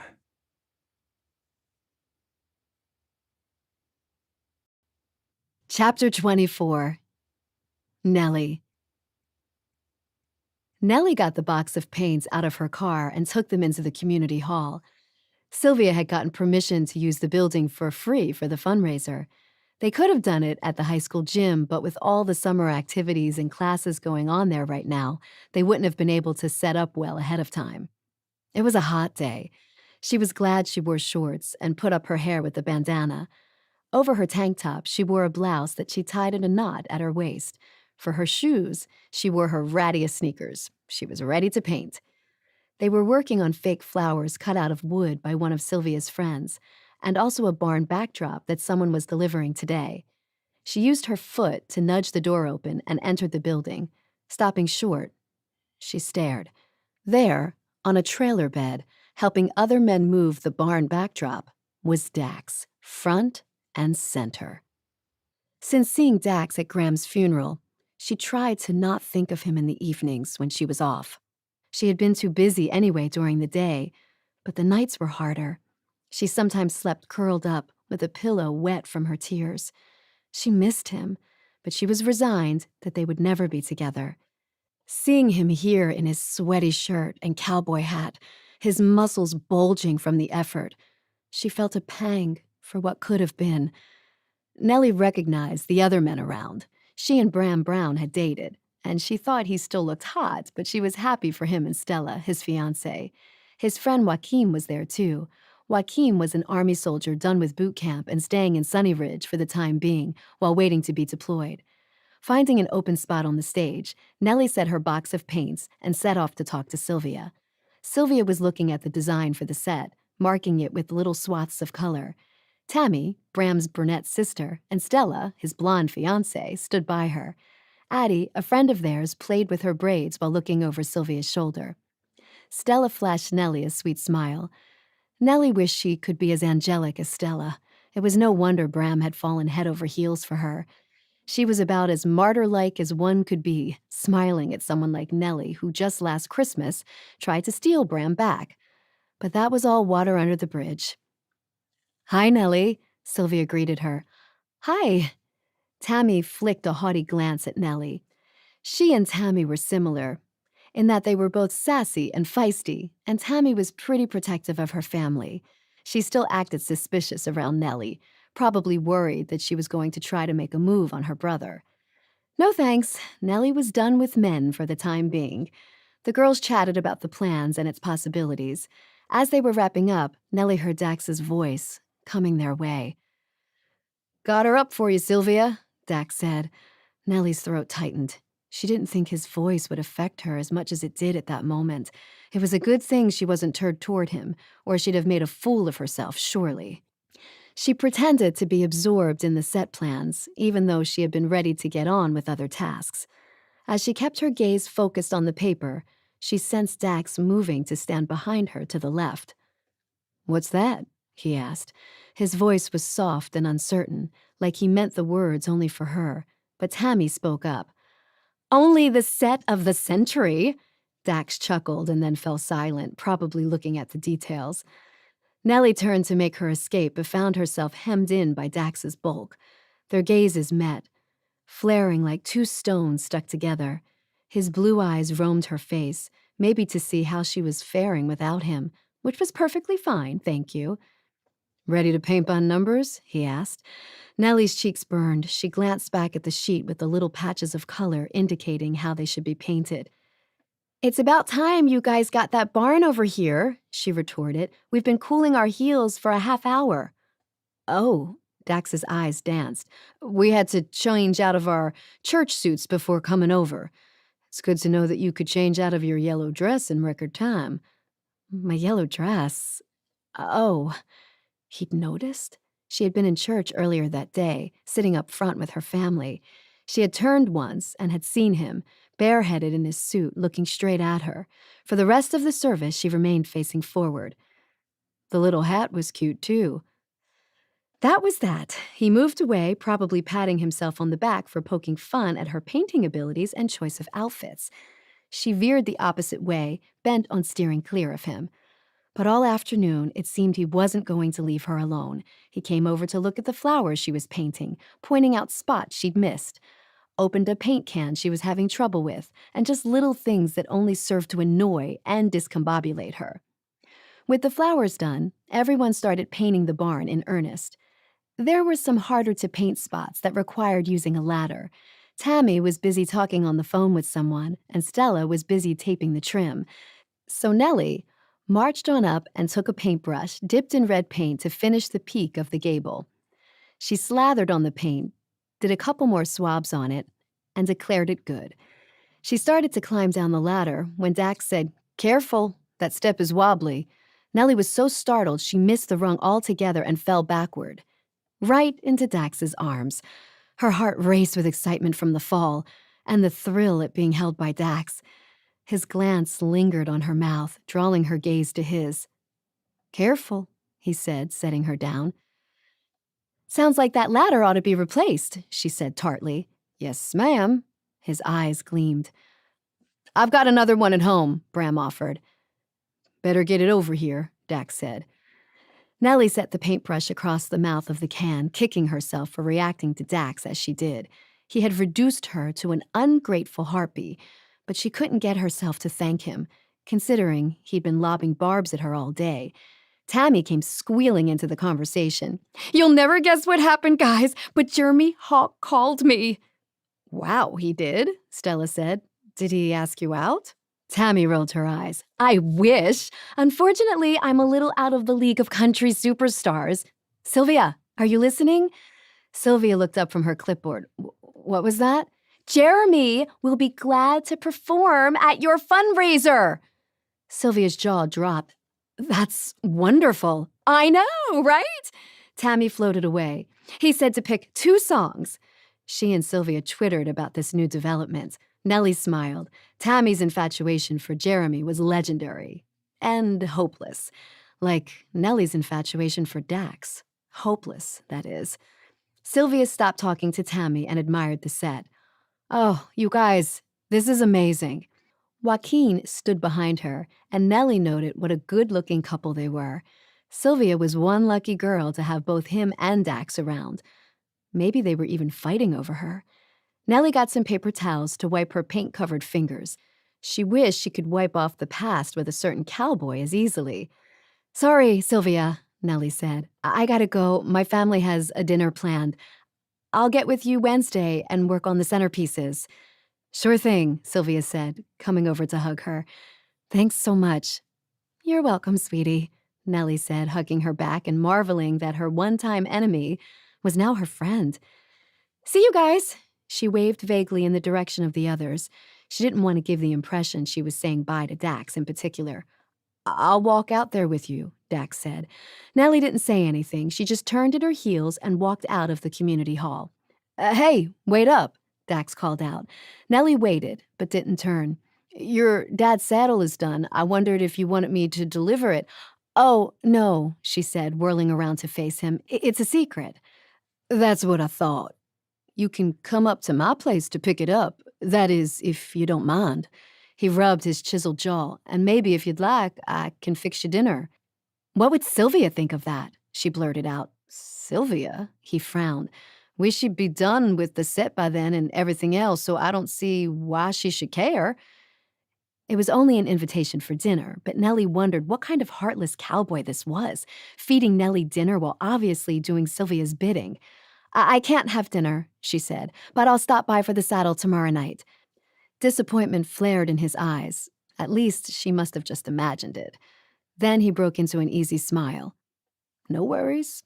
I'll be home."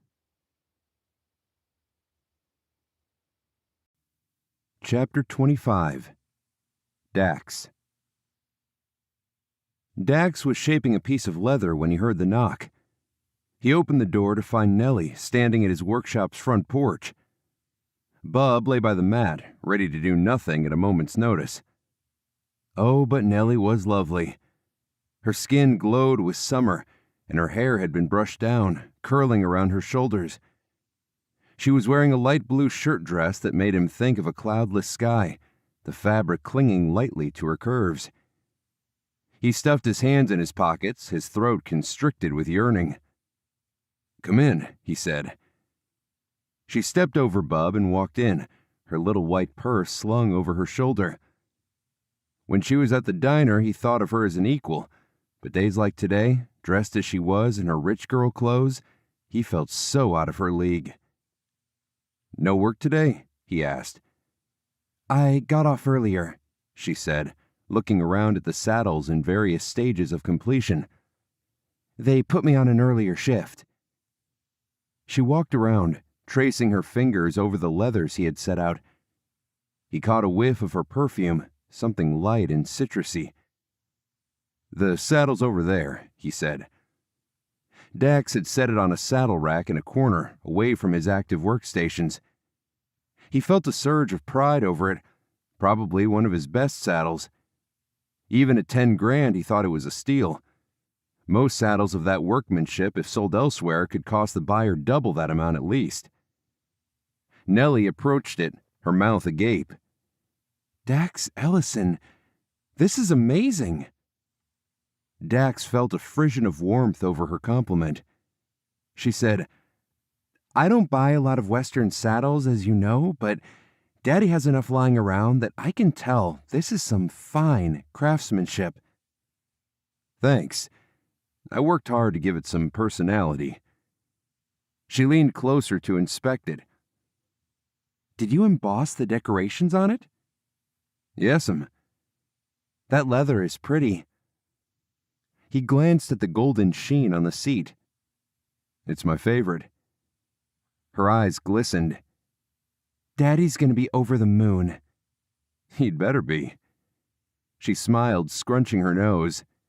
"You are full of yourself, Dax Ellison."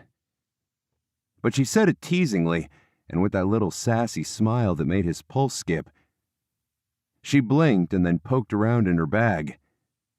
"I've got the full amount here, in cash." "Cash? Why, Nellie, someone could have mugged you on your way over." She rolled her eyes. "Me and the 2 cows I saw along the way." She handed him the thick wad. Her cheeks turned pink. You can count it. I won't be offended. He shook his head. It's okay. I trust you. Let me get the saddle for you. I would appreciate that, thanks. She moved to the door. They both stepped over Bub, with Dax following her to her car and loading the saddle in the trunk. When he turned to her, she was staring at his arms. She quickly averted her eyes. Where are you going to store it in your house? He asked, desperate to keep her talking for a little longer. I'll probably keep it in my trunk, she said, her forehead crinkling. Is that okay? As long as you don't leave it there through extremes in temperature, it should be okay. It's just a couple of days. Yeah, that should be fine then. She smiled, her eyes shining.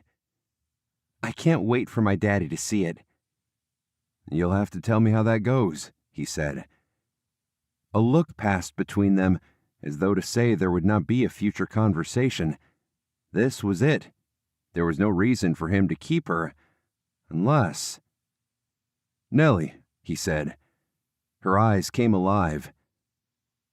If you guys ever need more saddles, I'm your man. Nellie's expression dimmed as she clutched tighter at her purse. Sure thing. See you at the fundraiser. After she drove away in that sweet pink Mustang, Dax could have kicked himself. Selling her saddles, are you, Dax? You just want her for her money, huh? He groaned into his hands and went back to his workshop.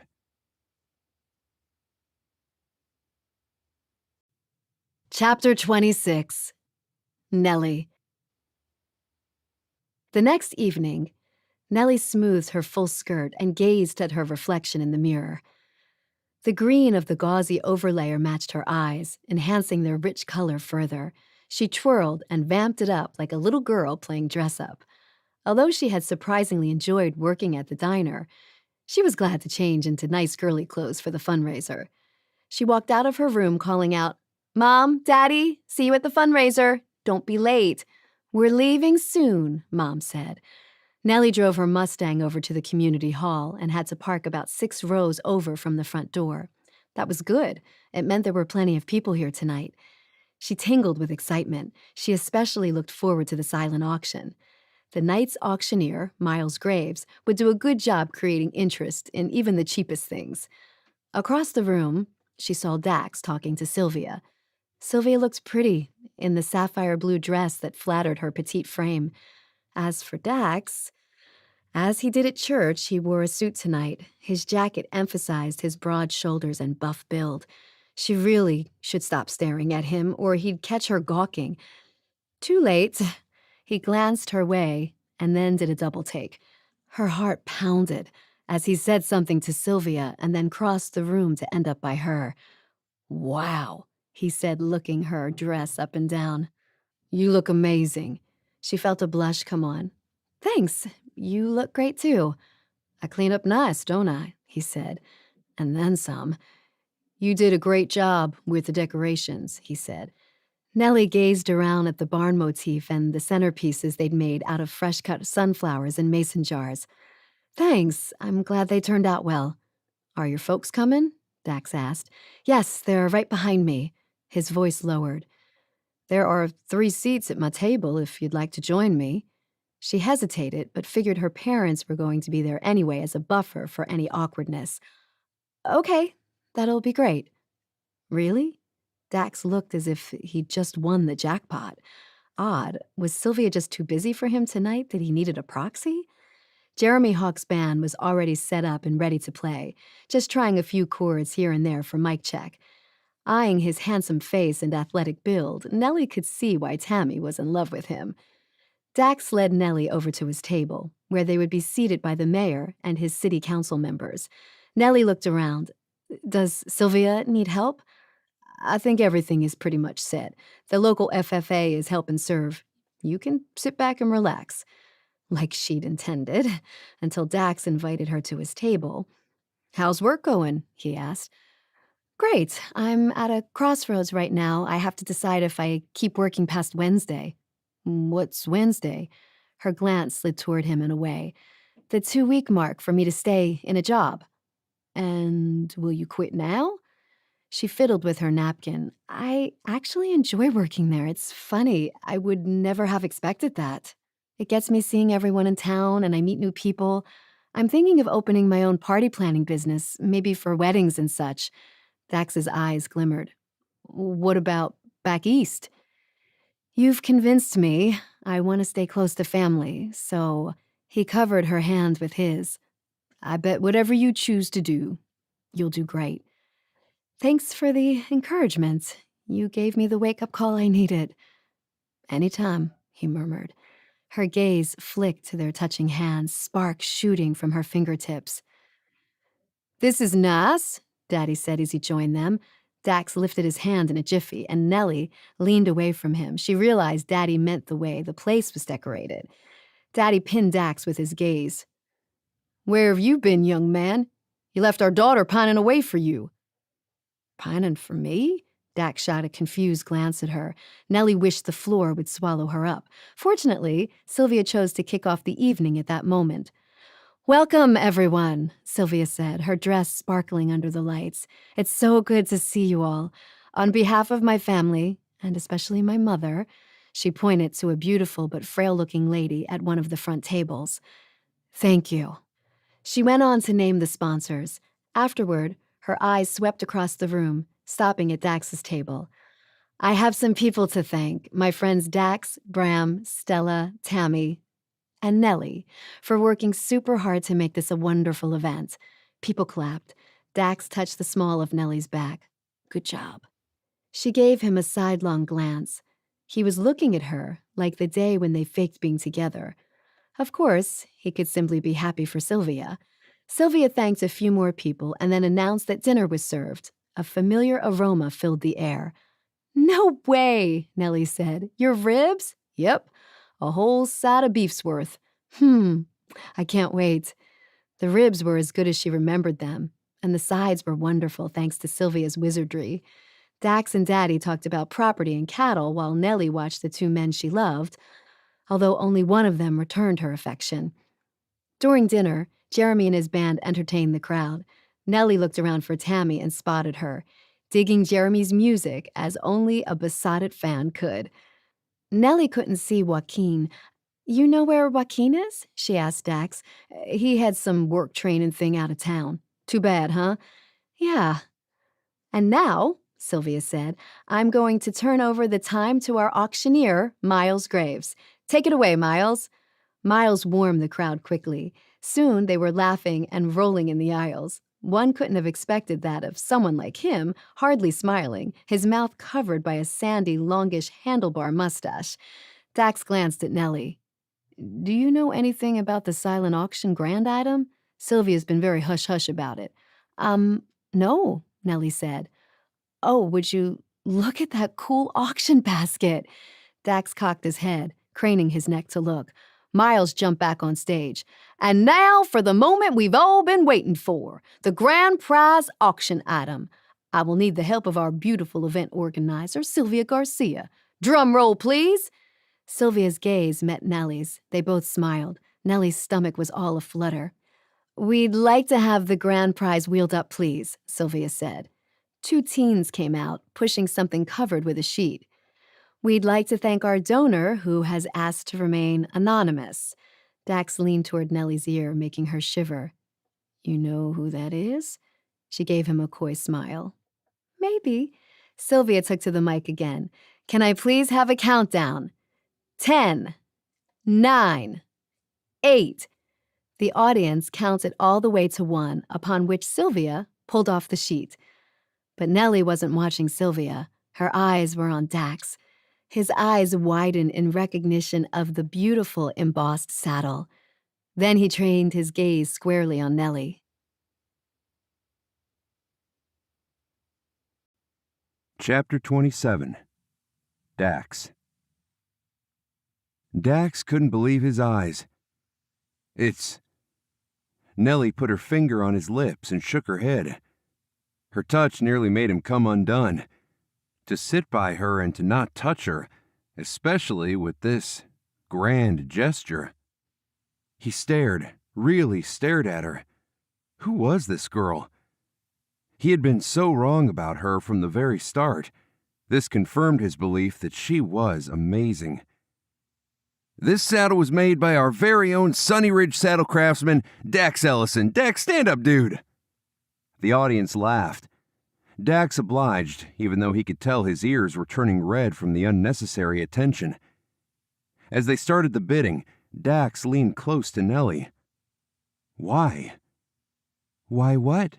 she whispered back, blinking innocently. "I thought that was for you-know-whose birthday." "It was," Nellie said.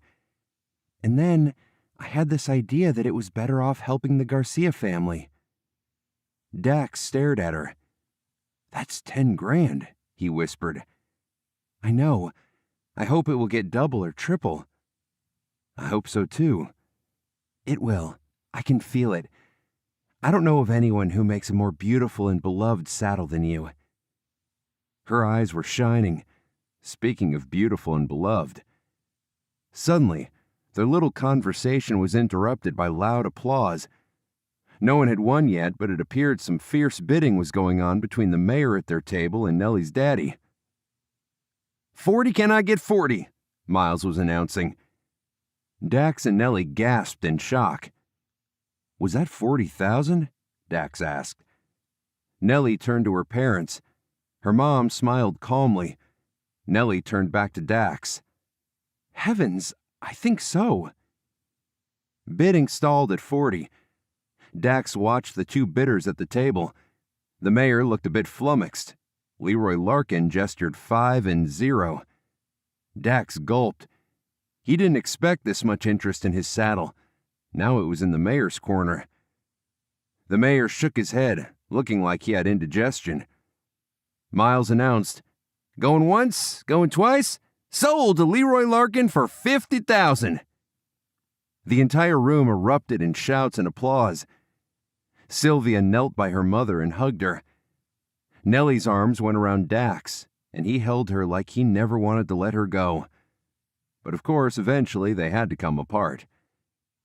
Nellie embraced her dad and wished him, "Happy birthday, Daddy." While she was busy doing that, Dax sought out Sylvia. He waited his turn as well-wishers came up to her and her mother. Finally, he got to step up and hug her. "I'm so happy for you," he said.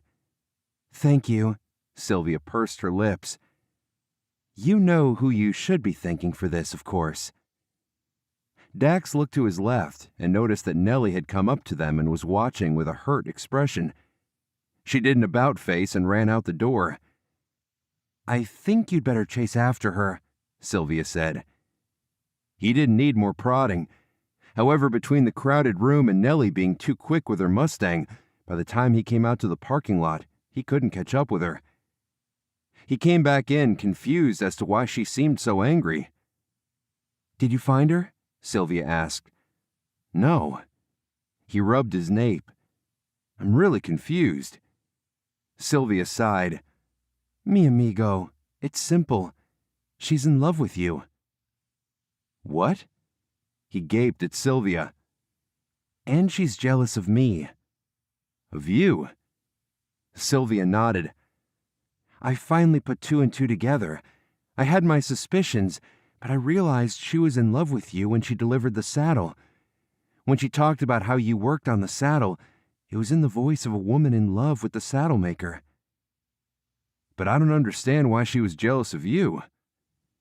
"Because you and I seem close, and maybe even because you like to give me friendly hugs." It was as though a big honking neon sign lit up in front of Dax.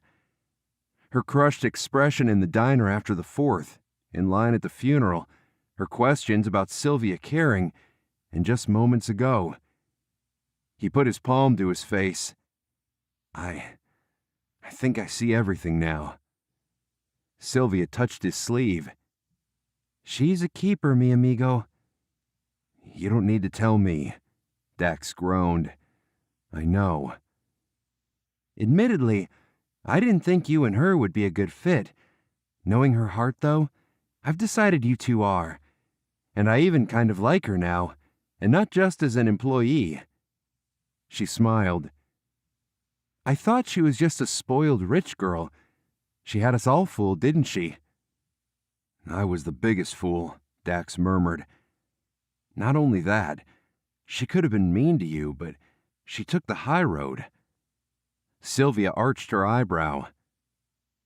"And what are you going to do about it?" Dax backed away to head out the door. Win her back.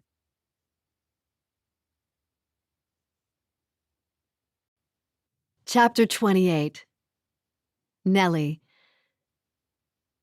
Nellie pulled into the diner parking lot the next day, her heart heavy like waterlogged boots. She took her shades off and put them in her glove compartment. She didn't really feel like going to work, especially since she would see Sylvia. The thought of Corinne being super slow on the orders already had Nellie riled. Ugh.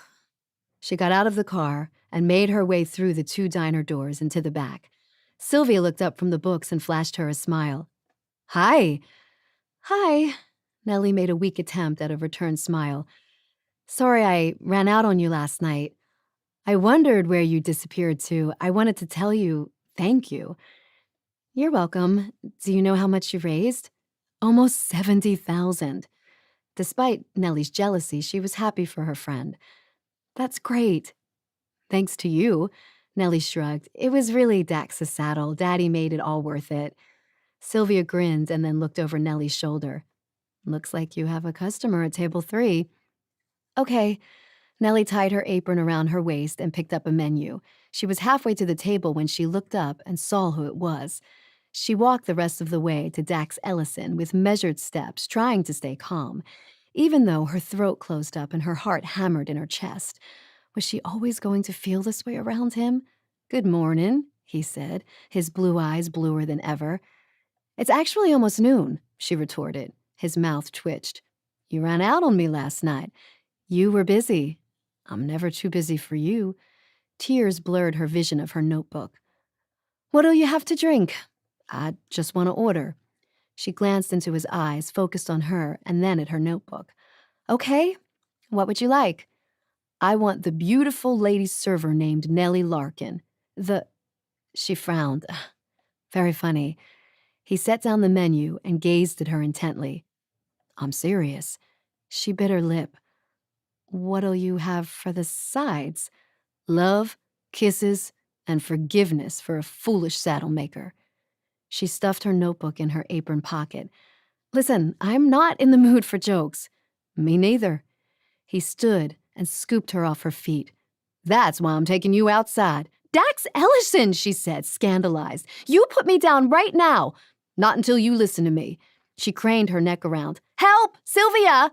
Sylvia poked her head through the kitchen doorway. "Looks like he doesn't need any help," she said with a grin.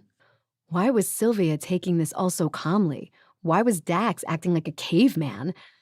Dax carried Nellie out the 2 doors and all the way to his truck, where he set her feet on the ground. He lowered the tailgate and gestured for her to sit.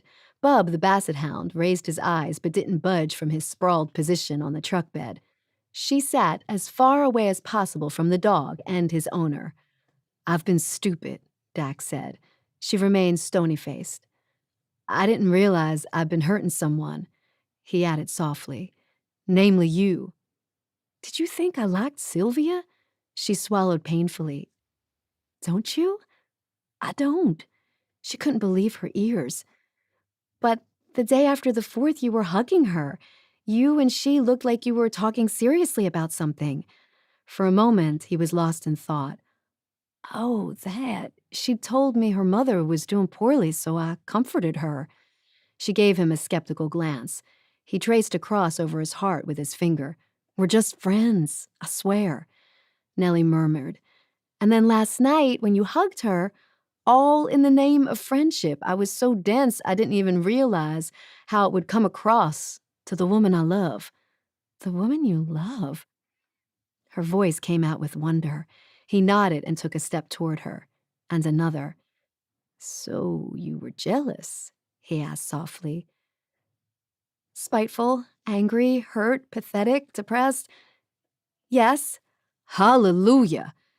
"Dax," she scolded, "really now? I was miserable, if you must know." "I'm sorry," He touched her cheek, making her breath catch.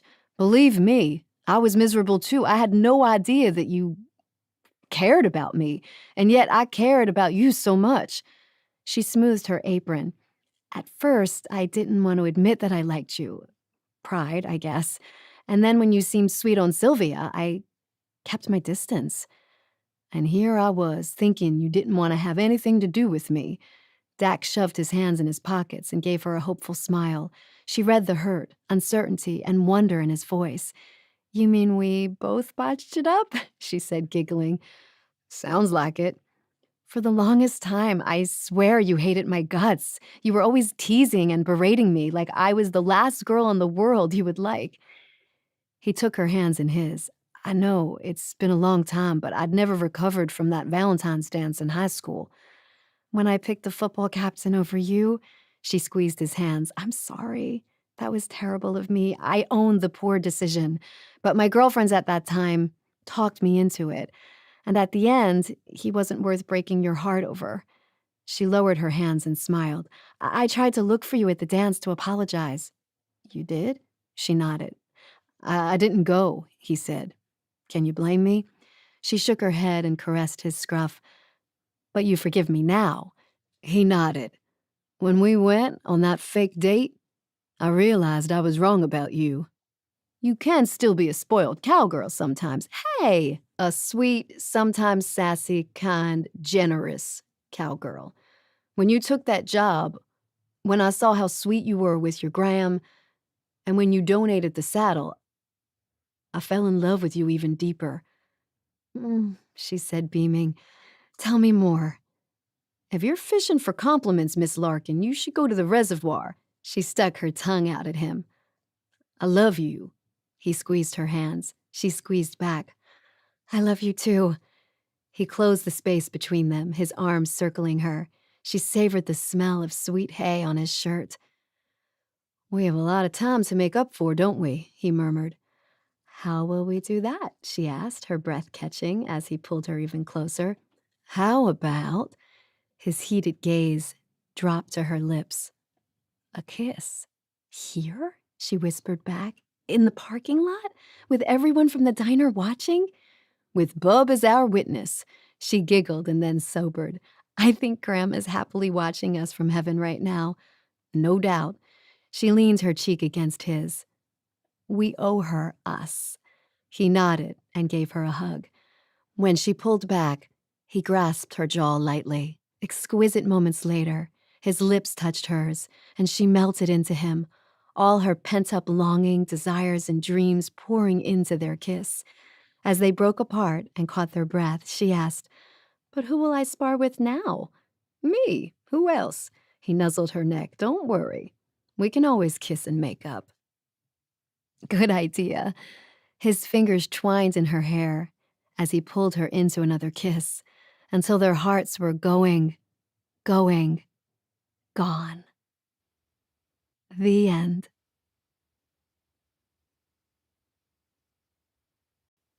This has been a Cowboy for Auction, Riverdale Ranch Romance Book Number 2, written by Jewel Allen, narrated by Melissa Connell and Scott Rose. Copyright 2019 by Jewel Allen.